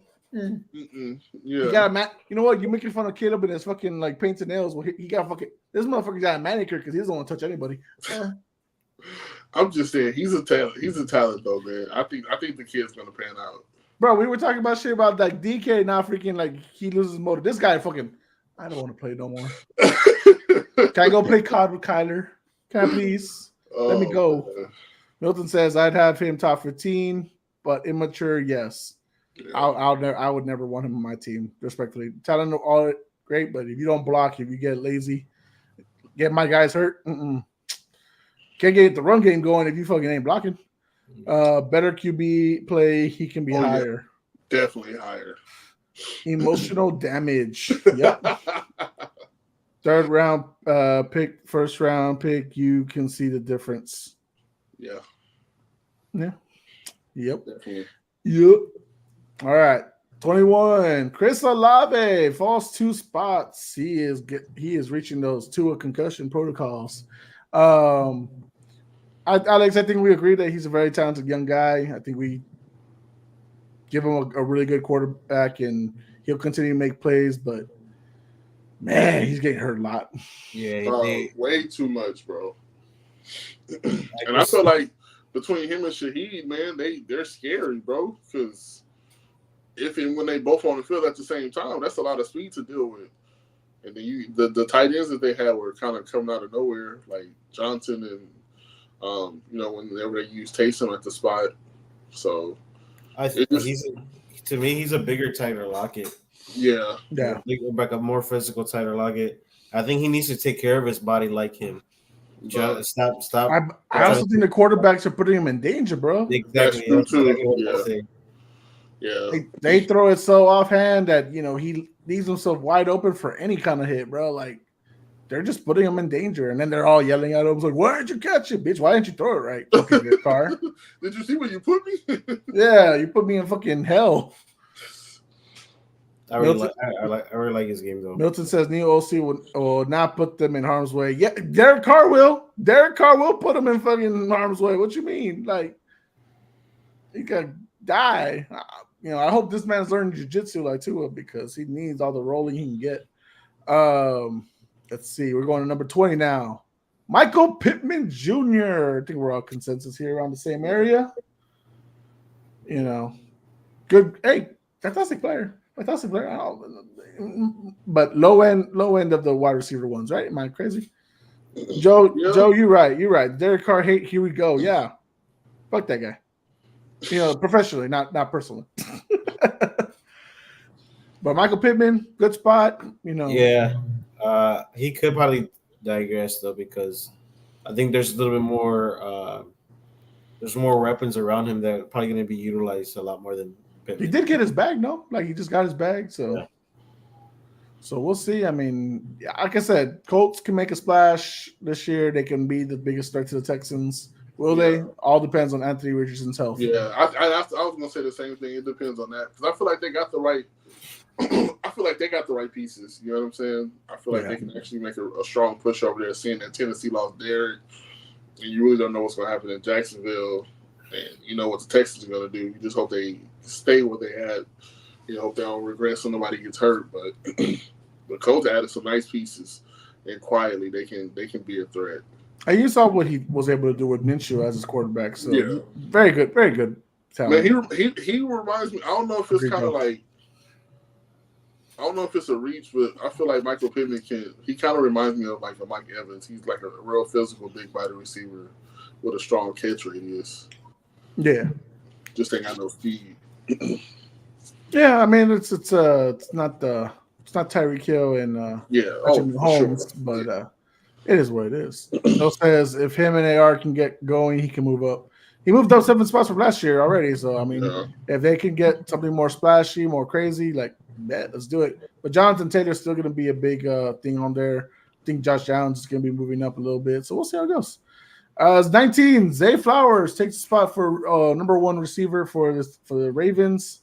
Damn, Trey love him from Zay Flowers. Yeah, Trey's in love with this man. Yeah, he really is because I understand he's really good, and then he got mad because I kind of compared him to Hollywood Brown whenever they had him. I mean, Hollywood Brown didn't he have one good year?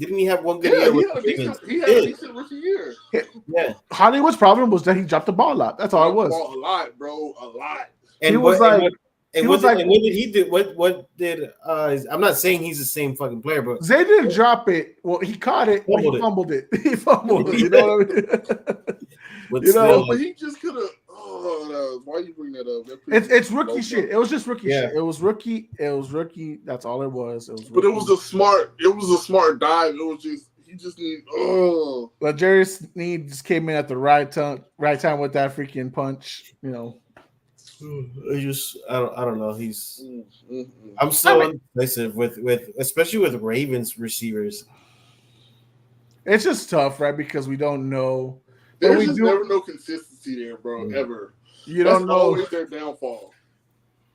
That's always their downfall. I don't know why, bro. Like, hopefully he learned enough from Odell. We'll see. We'll see. But hey, I mean, with the way the game's going with the Ravens, hopefully the Derek Carr addition, Mark Andrews can stay healthy this year. I know they're waiting on, was it Keaton Mitchell to return? Keaton Mitchell, yeah. So if you can wait, the backup tight end and my boy over there, what's his name? Isaiah Likely. I like him a lot. But see, the problem is the fucking offense. They don't decide to make any plays for him until fucking Mark Andrews dies. Yeah. So that's a problem for Likely. Like, yeah. That'd be a nice little two tandem right there. Milton says I wouldn't put Flowers over Pittman. Bill says way too high. And then he also says Mark Andrews should be on here rather than him. So do y'all agree that Mark Andrews is still the one receiver? I think so. Because Mark Andrews, if he could stay healthy. Yeah. That was kind of the reason I chose Zay, because he hasn't been healthy the last couple of years. My thing is just that he's that guy. Like, Zay Flowers hasn't proved he's the number one yet. And I don't think their offense is kind of moving in that direction. They're still a heavy run team. They're going to do a lot of play action, and Mark Andrews just has more of a target range for Lamar than Zay Flowers does. I mean, Zay Flowers still got a little bit of work to do before he's number one, in my opinion. Not to say he can't be there, but just my opinion. His numbers last year: 77 receptions, 858 yards with 5 touchdowns. So yeah. So we'll see. We'll definitely see. I mean, that's not bad. That's good for a rookie year on a heavy run team. So yeah, like I said, he just has to show that he's more. He can be relied upon. You know what I mean? And that's gonna come to show. Yep. So we'll see. Maybe we can show us up and maybe prove Trey right. Number 18, Terry McLaurin. Scary Terry falls 4 points here. Jeff and Trey feeling that he should be in the 20s. The rest of us still believe he's in the teens. Yeah, Good spot. good spot. I kind of feel like even I disrespected Terry with the 17, but yeah, I think he's really underrated. Hopefully, Oh, very. he gets The right quarterback. Daniels. Yeah. Yeah, hopefully Daniels lifts up his numbers a little bit more, and he starts getting more exposure. Here's hoping Daniels doesn't die. Yeah, Yeah.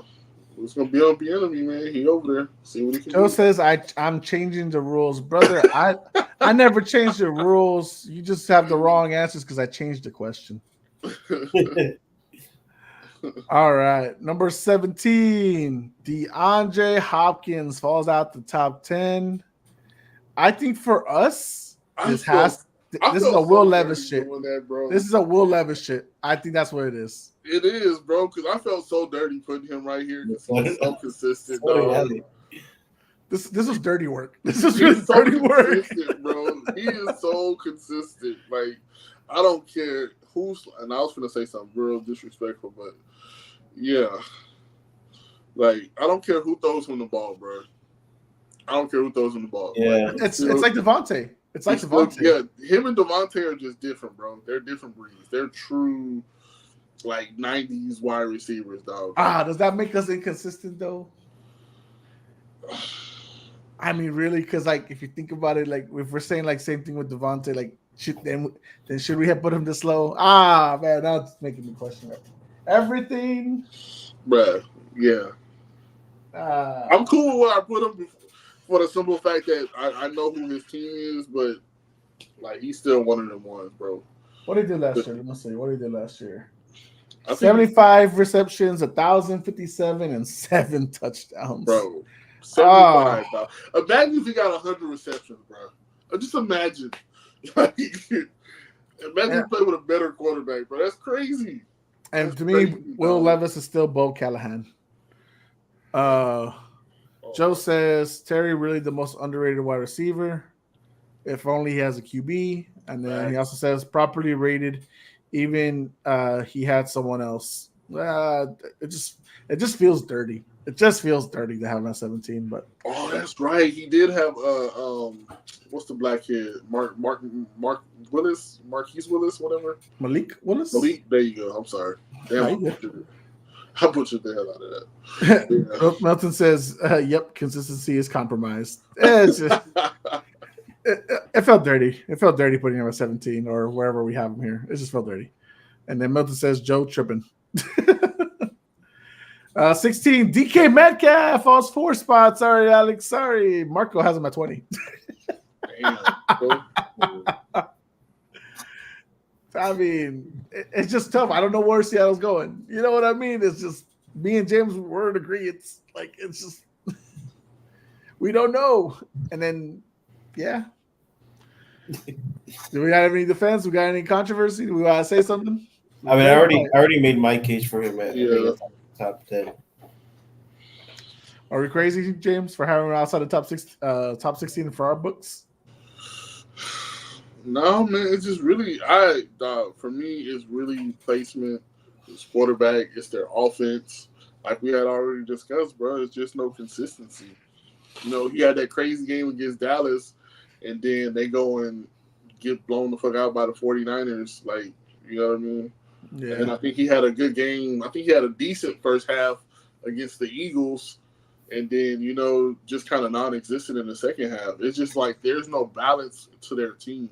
You never know who's going to show up. You never know who's going to make a play. Like, it sucks. But, I mean, I think he's still one of them ones. Like, DK is still, like, he's a dog.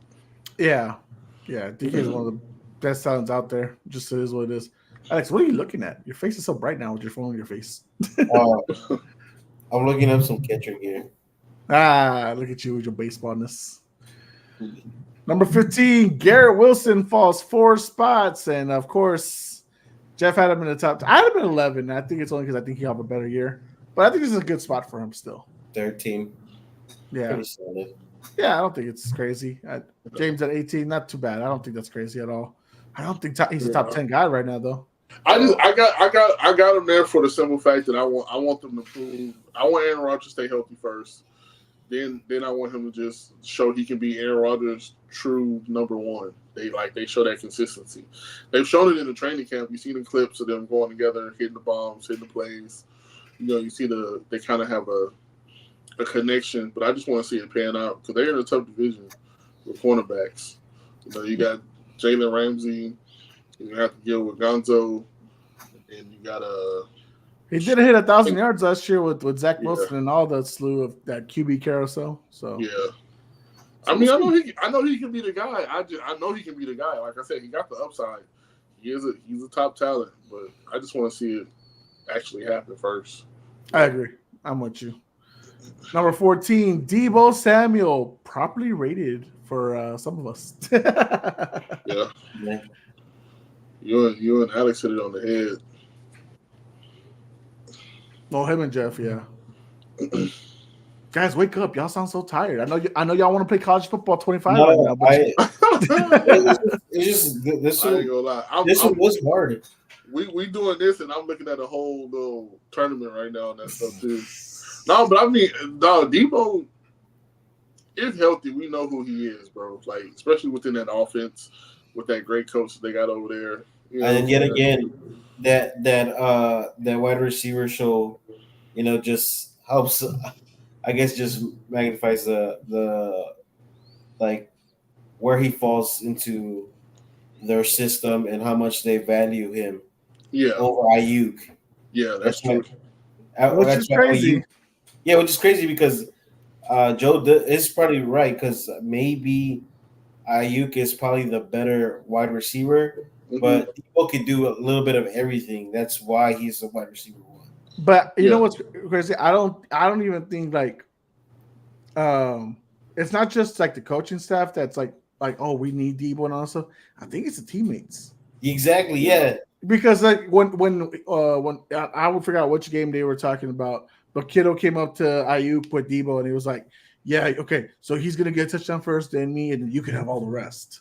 Like that kind of like told me like where they kind of see him in the pecking order things, and maybe Aiyuk just feels a little disrespected from it all. You know what I mean? Like because it's like, bro, wait, what? Like and even I think Purdy was even in the show saying like how much he needs like Deebo, and like how much it's a. They emphasized that without him, that's the reason why they had that 3-game losing streak. Like, okay, it wasn't because Purdy wasn't turning it over all the time, right? Like, yeah.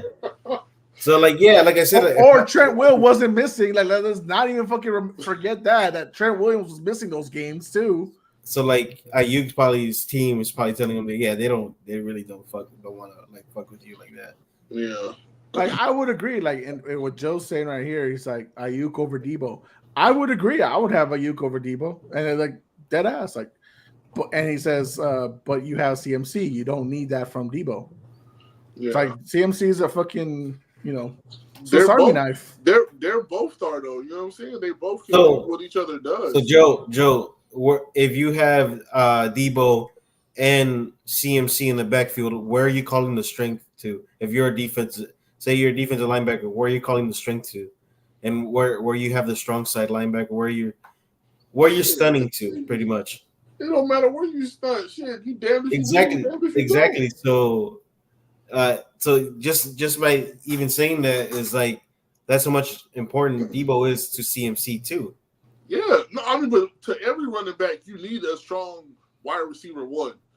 If you're a running back without a wide receiver one, then like you're caged in, bro. Like. So what would y'all rather have as a quarterback? If you're Brock Purdy, you have Kittle and you have CMC. Who's that third option? Deebo or Aiyuk?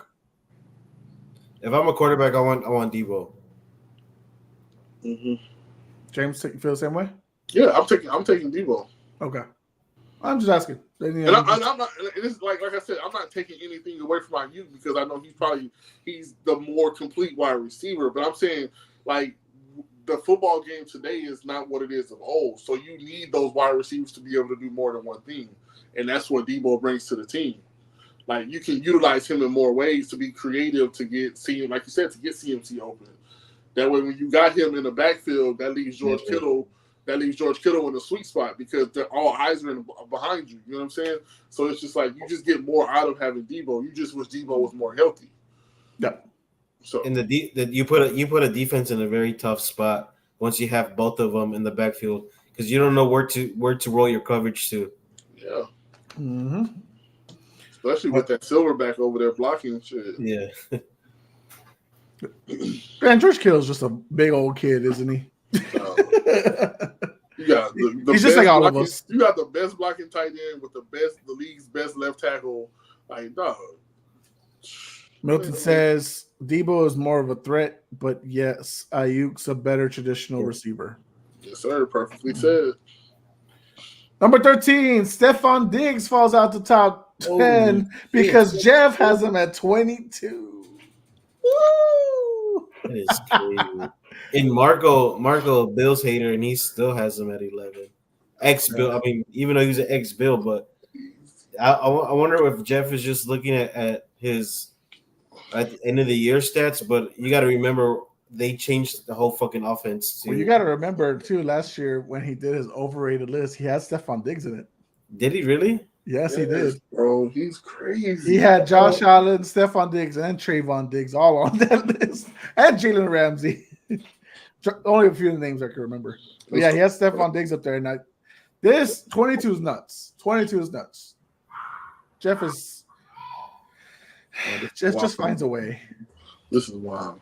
And So he Jeff, finds a way to fucking come out, not coming onto these rankings lists too.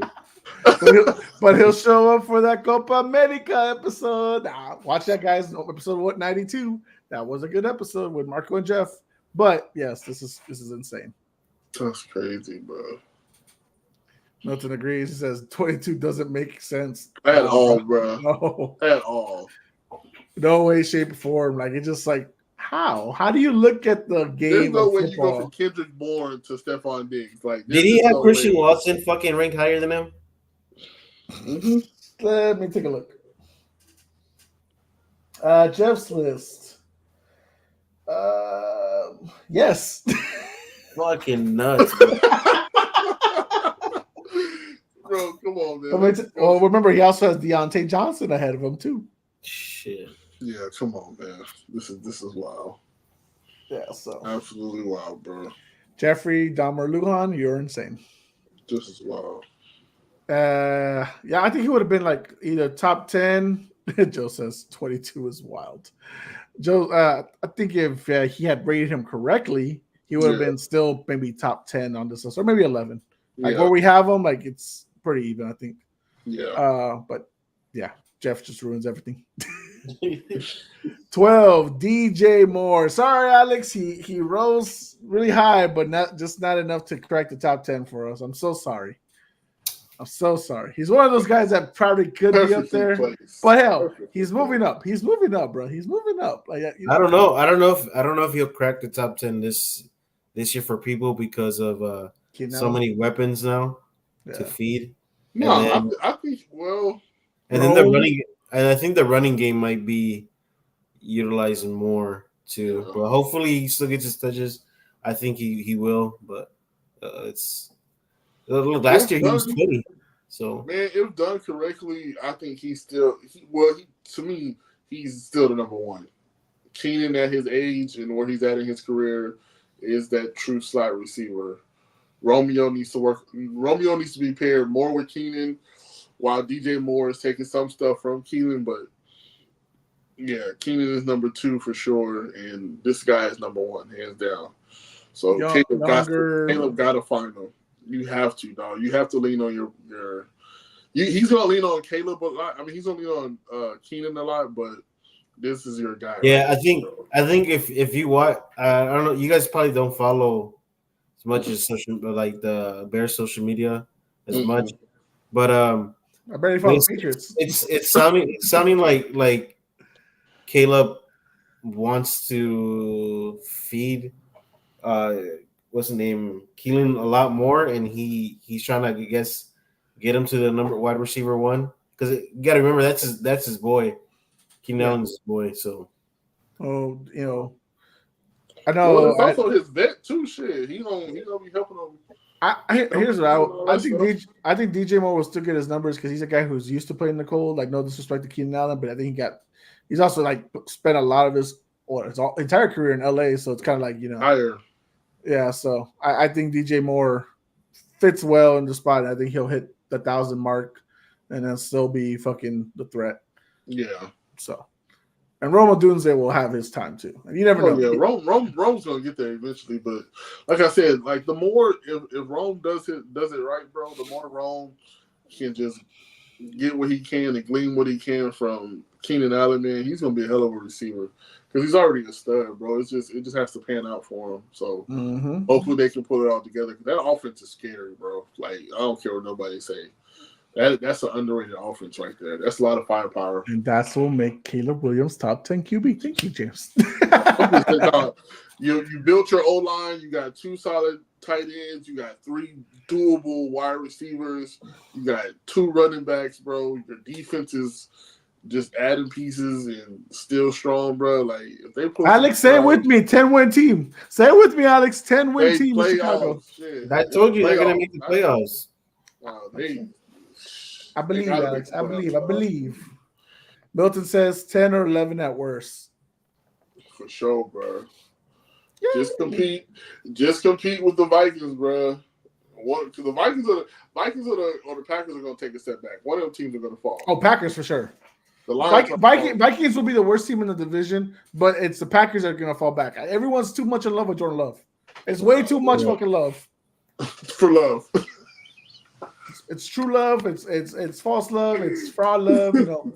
He's still going to be throwing balls over his receivers. They're going to send him to Love Island. Joe says 8 and 9 for DJ Moore. He also says 8 record wise. Oh, you hating on Chicago? 8 and 9 record? You crazy, bro. And then he says the Vikings 3 wins at best. That's crazy. You're saying again, as I've told them before, you're saying that the freaking Vikings of this year will be equal to the Panthers last year. That's loco, sir. That is loco. Now with Brian Flores as their DC. And now with Kevin O'Connell as their head coach. That motherfucker gets you wins. He got wins with Nick Mullins, with Josh Dobbs. Like, come on, bro. They got 7 and 10 with those guys.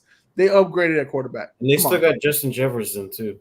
Yes, even with DOY Jordan Addison and Aaron Jones. Bro, can we talk about how like crazy and Jordan Addison? Can we talk about how crazy the Vikings weeks have been, bro? Like they lost a receiver through a tragic death, and then fucking Jordan Addison out here getting DUIs.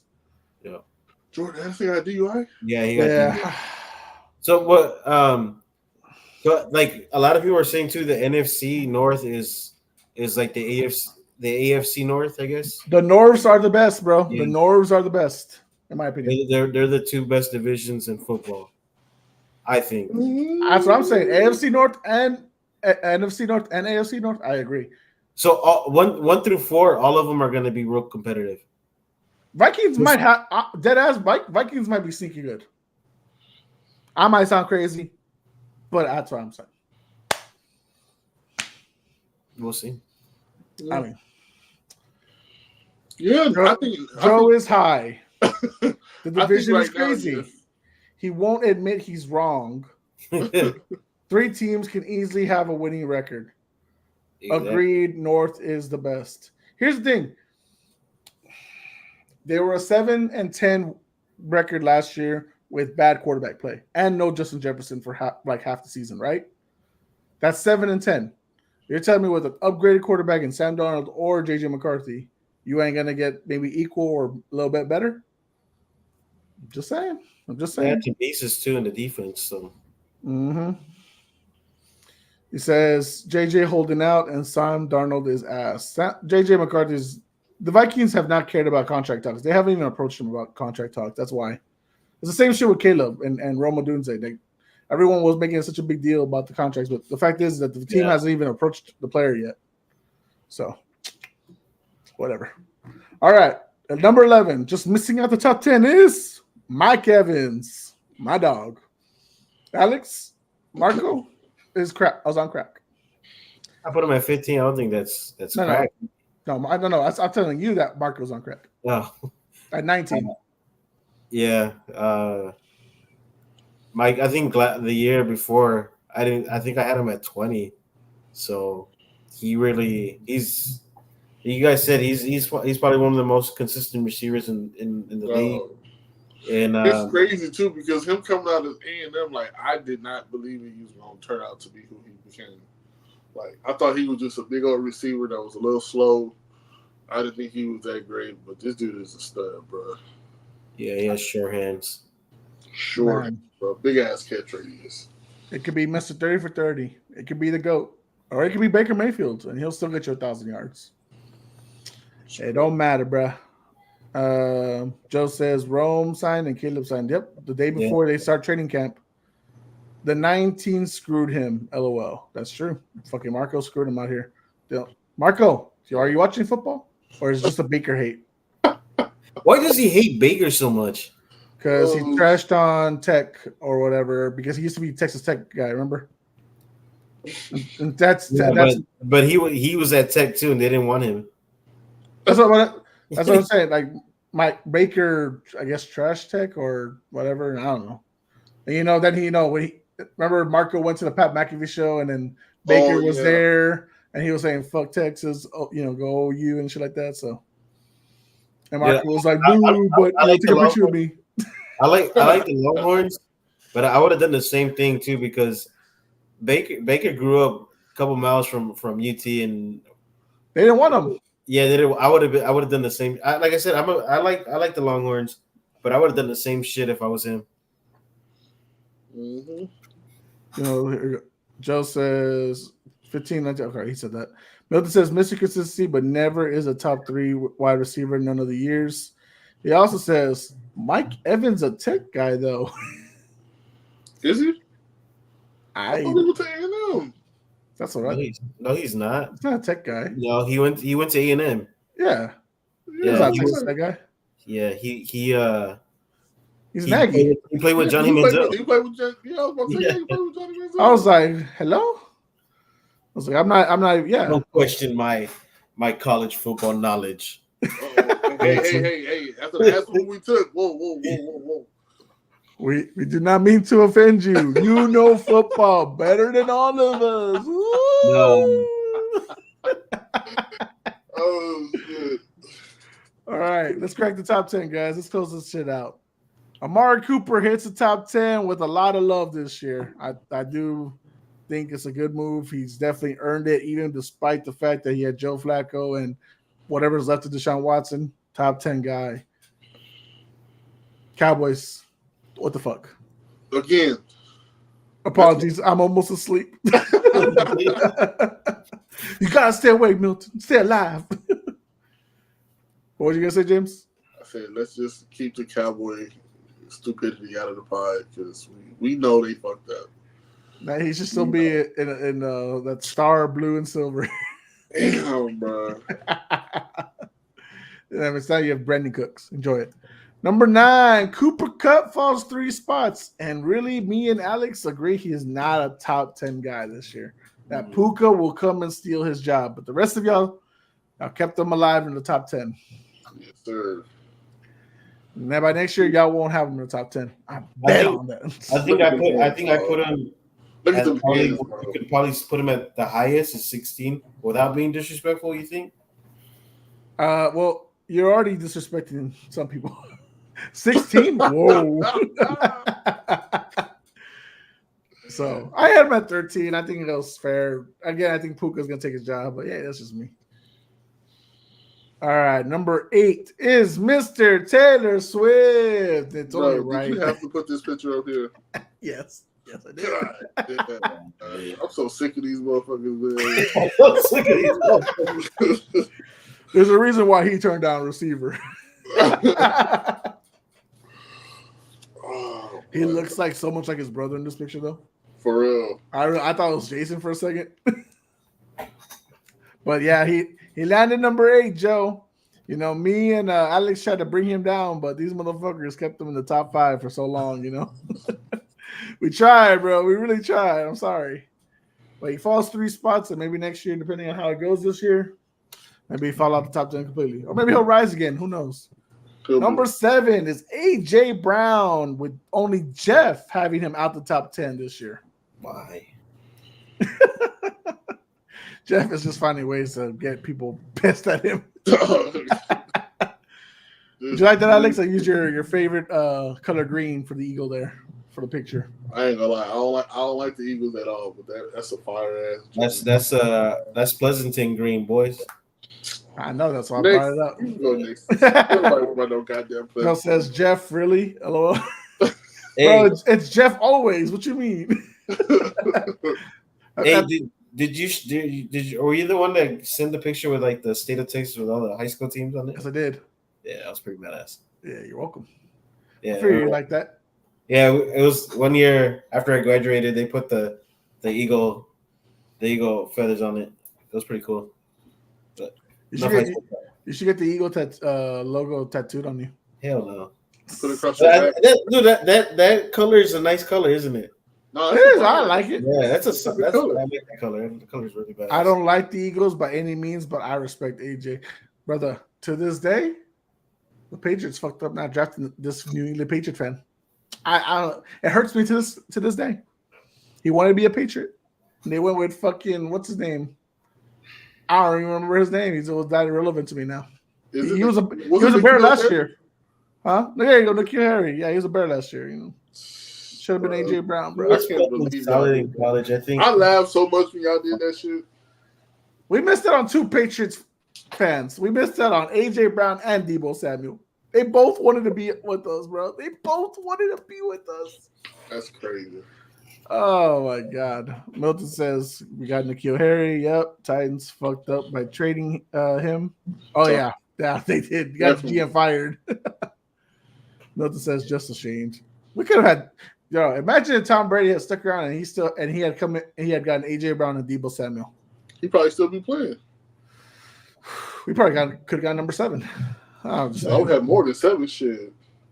7, 8, 9. Yeah. We'll never know. We'll never know. Number 6, Amon-Ra St. Brown. I hope I said it right. I know they were saying on the show we say it wrong or whatever. Amon-Ra. Yeah. But hey, man, well deserved. All of us had him in pretty much consensus, 6 or 7. Yeah. This motherfucker is rising. 6th round pick, fucking earning his spots in this fucking shit. Oh. I think last year some people thought I was crazy that I had him as high as close to the top 10 last year. While talking that shit though, they're gonna fuck him up in Chicago. He's just talking about shit to his brother, and his brother's now a Saint. So what does it matter? And he usually has his worst games against Chicago too.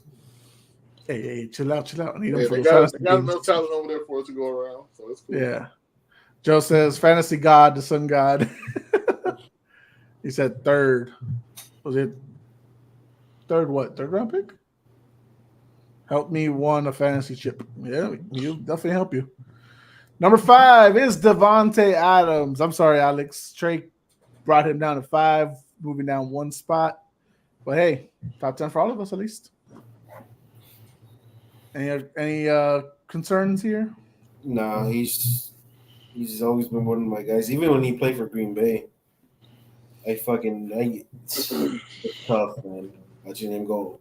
Joe, Devontae's too high or Amon-Ra's too high? I think he's I think he's saying Devontae. I think he said Devontae should have been like 8 or 10, something like that. I think he said something like that earlier. Sir? Hurt my soul. All right, number 3. Number 4, CeeDee Lamb. I'm sorry, Cody, if you're still watching or not. He did crack the top 5. You didn't want him to. He moved up 6 spots. Like I said last night in the comments for the guys, this man overall, by our standards, receptions, yards, and touchdowns, he was 2nd overall as for receivers. He proved a lot of people wrong this year. A lot. He didn't drop the ball this year. Yeah. So money. I mean, Alex had him at 7, but otherwise, that's not too bad. I get what Alex was doing with his stuff. So he still had him in the top 10, so it's fine. He's like, I booked it, Joe says. And number 3, Justin Jefferson falls 2 spots because Trey had him at 8. Oh, bro. No, Joe says this. If it wasn't for Alex, he would have been higher. No, actually, he wouldn't have. not like respectfully, like I think numbers wise, Justin Jefferson only lost out to a number 2 spot by 0.1. Dog, how do you put this man at 8? Well, Trey's on vacation, so he can't I answer was these questions right now. I don't care if I was his quarterback, bro. He do not deserve to be at 8. That's crazy, dog. Y'all was talking shit about me for putting Saquon where I put him, but this guy put him at 8. Okay, but am I wrong for you keeping him out the top 10 now? Because we haven't revisited that shit. You kept him out the top 10. I don't care. What? You're on crack. Hey, I think I'm the only one that put him Jamar Chase better than Jay Jettos. No, clearly so did Trey. Did he? I think he put Jamar Chase at 10, didn't he? No, No, he didn't. But he had him in the top. He had Jamar Chase at 2. Hey, but I feel like both of them boys is. They're one. Joe says he ain't 3. He's top 2, and he ain't 2. He top 1. Milton says he's legit the number 1 talented receiver. Bro, I could be his QB and him ball. Bruh. So he fell out this top spot, sadly. A lot of hate in Trey's heart, clearly. Number 2 is Jamar Chase. This doesn't feel right. Respectfully, I like Jamar Chase. But I don't even. That 8 really fucking fucked Justin Jefferson over. Yeah. And I get it. If you want to believe, and number 1 is number 1, Tyreek Hill. What a picture. Cool. He fucking balled out last year. I think he was also overfed too much. But there's just no way, bro, that you can really put, in my opinion, Chase over Jefferson, especially with the shit Jefferson's gone through with.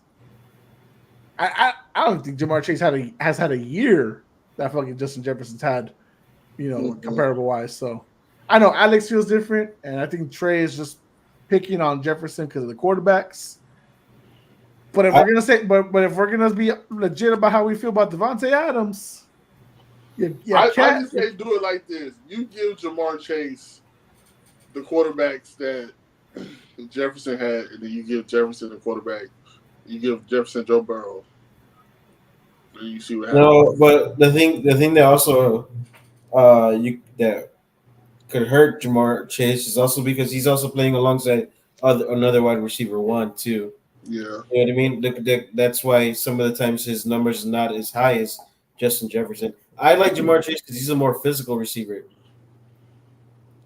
I think it's just one is like you said, he's more strong. I think he's more stronger than Jefferson, and I think it's kind of the difference in the dynamic between them, both of them. Jefferson is lanky, longer. Yeah, you know what I'm saying. He's more of a bigger catch radius, but making no mistake, Jamar Chase is him. He gets active. Like you said, it does play into having another shit. We had Tyler Boyd and T. Higgins going crazy. And then there was a game I think Jamar Chase only had 32 yards or something. But that's the game I think fucking called him out. Joe Burrow fucking threw 80 yards that game. So I was week 2, week 3. Yeah, so who's that's if you really want to pinpoint some of the hate on Jamar Chase. And then like you said, take into account the division that they play in. Exactly. You know what I'm saying? Versus the corners that are really seeing Justin Jefferson sometimes. So Jamar Chase Justin Jefferson fucking eats Detroit secondary every fucking time. You get those 2 free and faded games, what you say, Alex? He's gonna average 200 yards in both of those games. I'm just saying, if you gotta give me an option, Joe Burrow, he was asked with Jamar Chase in the room, if you could choose one, who would you pick? He declined to answer because he couldn't. They're ex team. They're both ex teammates. All 3 of them are. Yeah, all 3 of them are ex teammates. I would have done the same shit too. I would I'm not gonna.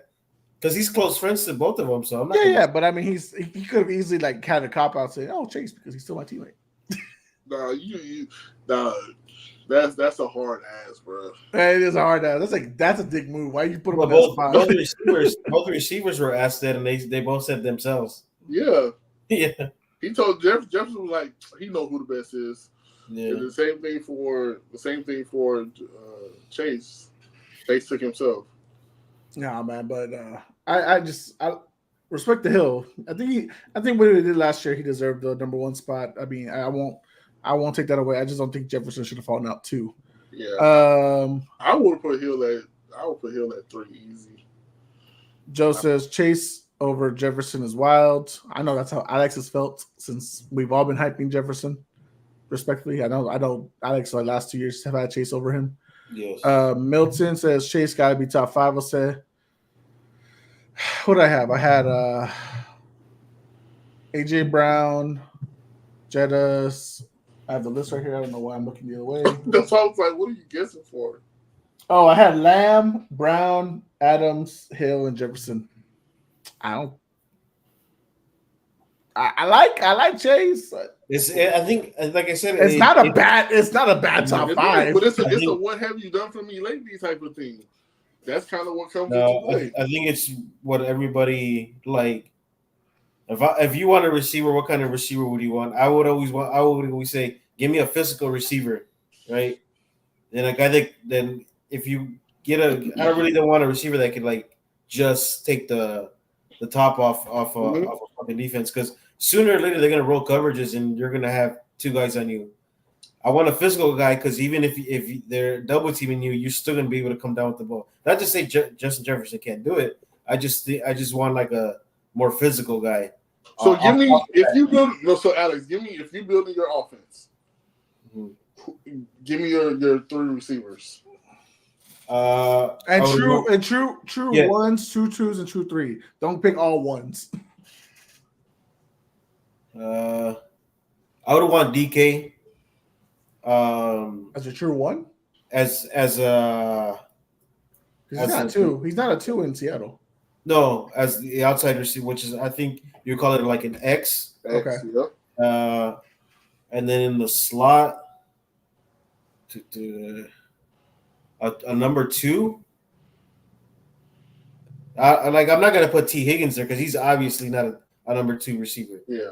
Okay. I don't care for that 1-2 stuff. I just want to know, like, if you building your team, if you can pick your guys. I don't care if you put Jamar Chase, Jefferson, and Devontae Adams all 1, 2, and 3. Like, I'm just saying, like, I want to know how you would compose your team. Like, so I would put DK on the outside. On the X, okay. Okay, and then Z on the right, I would put Jamar Chase. Okay. And then in the slot, I would put St. Brown. That's the way I'll construct an offense. Yeah, that's not too bad. But people will hate it because they're like, well, you put Devontae Adams at number 1 or you put Tyreek Hill. But like so Milton, because you asked, so you said that I need to put Chase in the top 5, right? He said this. He said Chase got to be top 5. I said, who are we taking out? Now I'm gonna guess you're gonna say either Lamb or AJ Brown. Well, I'm not taking AJ Brown because in coverage wise and separation and all that, he was the second best. He was rated second best out of everybody. Aiyuk was number 1. So I'm not taking AJ Brown. We saw what Lamb did last year, and he's always had the potential if he just fucking catches the damn ball and sticks to it. So I'm not hating on Chase by putting him at 6. I don't think I am. Y'all can tell me if I am or not. But I just like some guys just a little bit more than I like Chase. I get it. Chase is a 1v1, put him up in the air against anybody, he'll win that shit all day. But I mean, we're all different, right? We all like our differences. Like Alex likes DK, Chase, and St. Brown. And I need two receivers that can block. You know what I mean? St. Brown and DK. You know what I mean? Like there's different aspects, I guess, if you viewing receivers. Mm-hmm. There's because me in opposite end, they're not as big or shit like that. But I would have Jettas, Aiyuk, and St. Brown. Those would be my 3. And I don't think that's crazy to say right there. That would just be my guys. But again, everyone has their own taste, right? Yeah. Like so. What else? We have more comments here. Ooh. Gotta scroll up. Where the fuck am I? Okay. Joe says no such thing as overfed. It was last year when they fucking admitted that they were trying to overfeed fucking Tyreek Hill so he could win MVP and get that 2K number. Chase rookie year though is comparable to Jefferson's. Actually, it was a little better. It was more touchdowns and more yards. And then Puka even broke that shit. So yeah, but yeah, no. Chase had a really good rookie year. He just hasn't.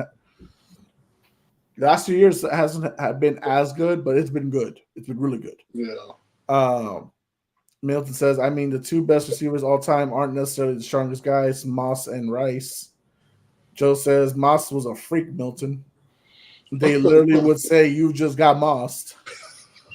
A finesse freak, yeah, not a strong individual like Alex getting at. Y'all argue like a beautiful couple. Just so y'all know. But that's how we all do it too. He says Lamb. He would have taken out Lamb out of the top 5.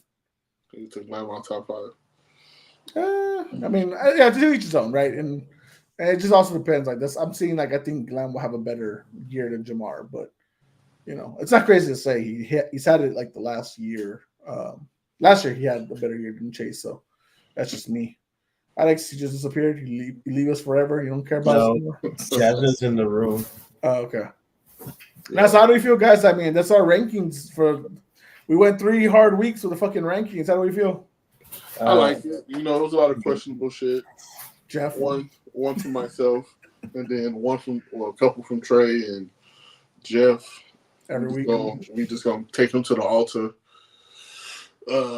But I think more so this year than last year for me, if I can remember, it was a lot more. You know, we were a lot more closer to these picks than we've been before. So that's for sure. Alex, how'd you feel about the rankings, bro? This year's rankings? It was. I don't think you could expect anything less from Jeff, but other than that, I mean, it was pretty cool. But like some of the stuff that Jeff says, like it's weird that some of the shit he says does come true. Nah, for real, it does. Yeah, like, it's fucking randomly like, oh shit, that actually happened this season. And you're just like, bro, how the fuck? Okay, but he contradicts himself a little too much too. Yeah, like when he like he spews the Kobe hate and he says this stuff. It's like, bro, like you're saying if the Spurs didn't have that shit, we wouldn't be in the same situation. So come on, bro. Like, that's. I remember he was talking all that shit about Kobe. I'm like, bro. Like having the easiest path or whatever, or something happening, and I'm like, dude, that's literally the Spurs in 07. Bro, the stats he brought out for that shit. Yeah, I'm like, and then you're like, you're literally just talking down on your own team too if you're gonna bring up that argument. All right, so Joe's asking, we ranking teams next week? No, we will not be doing that.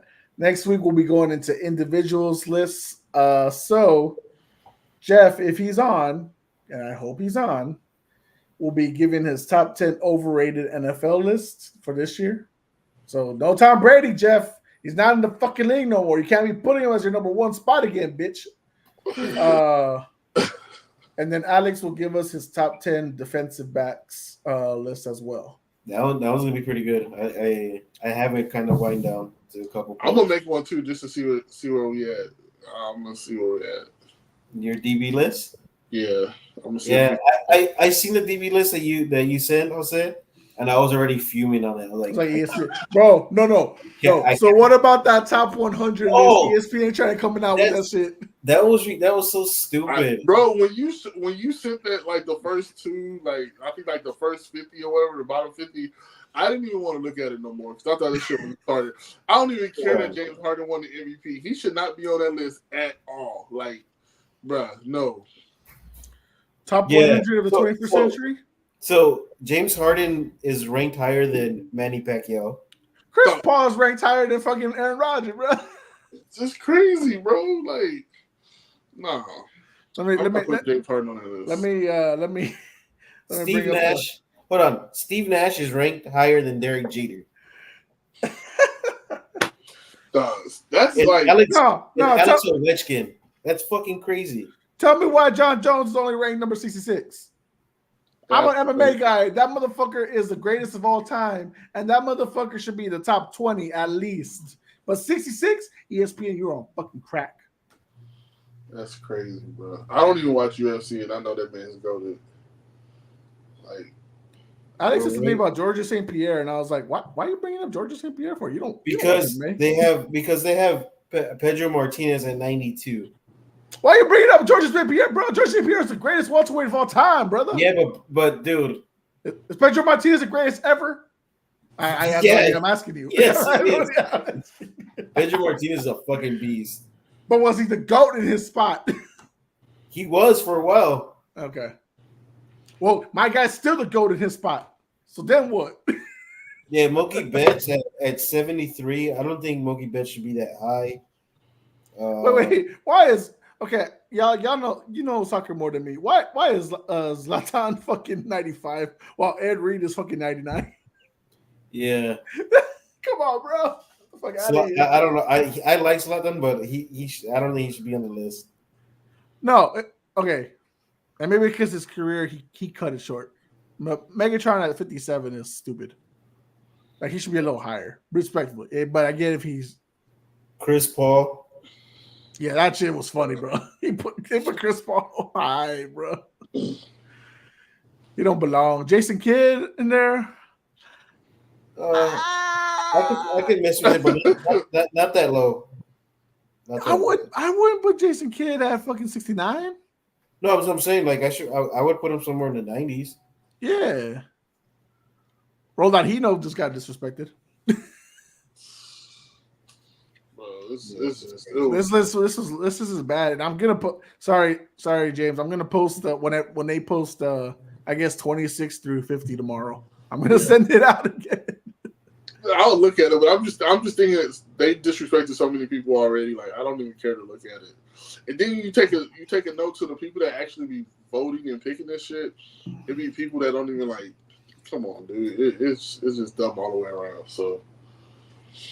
And then what we got here? So I said what we're doing. Oh, also next week we're not going to go in depth into anything like it, but we'll be also doing our predictions for the AFC and the NFC East. James, how you feel about that? I don't know, bro. It's so much off the field stuff that we got going on in Dallas. Like, I'm worried.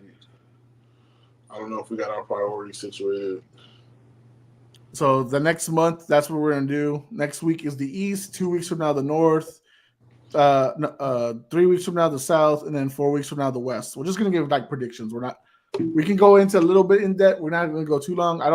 These 2-hour episodes have been cool now, but I like the 130. I think that was pretty good. The 1 hour 30 minutes were pretty good, especially because we all work in the heat a lot. So we're dying out of here. James, in 2 weeks, you got your top 10 underrated list.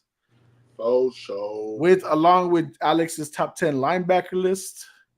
3 weeks, we got Trey's top 10 head coaches, along with Alex's top 10 D linemen. Alex is going in on his defense. He's a defensive specialist, so this is why we're giving him the platform. And then 4 weeks from now, on the episode for the West, I'm giving my bottom 10 head coaches. So that should be a lot of fun. Yep.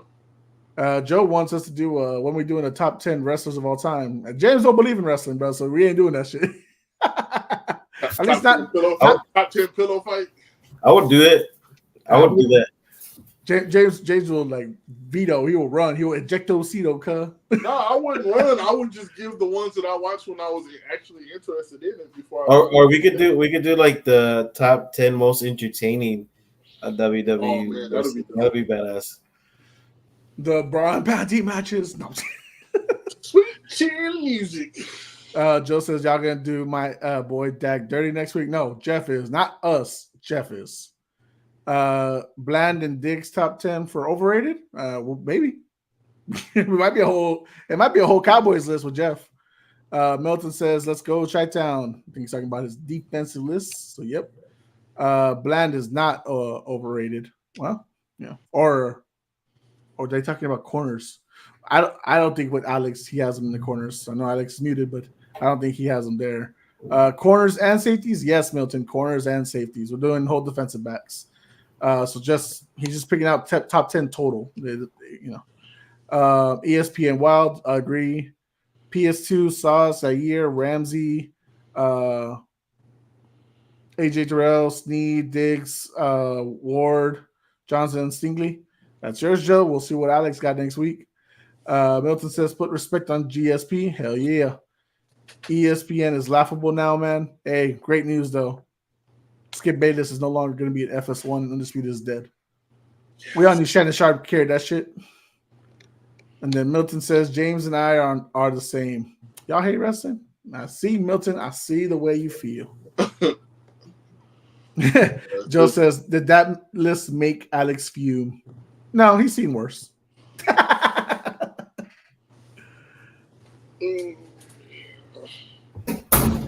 Alex, did that make you fume? Did that list make you fume? The one that he Joe just put up?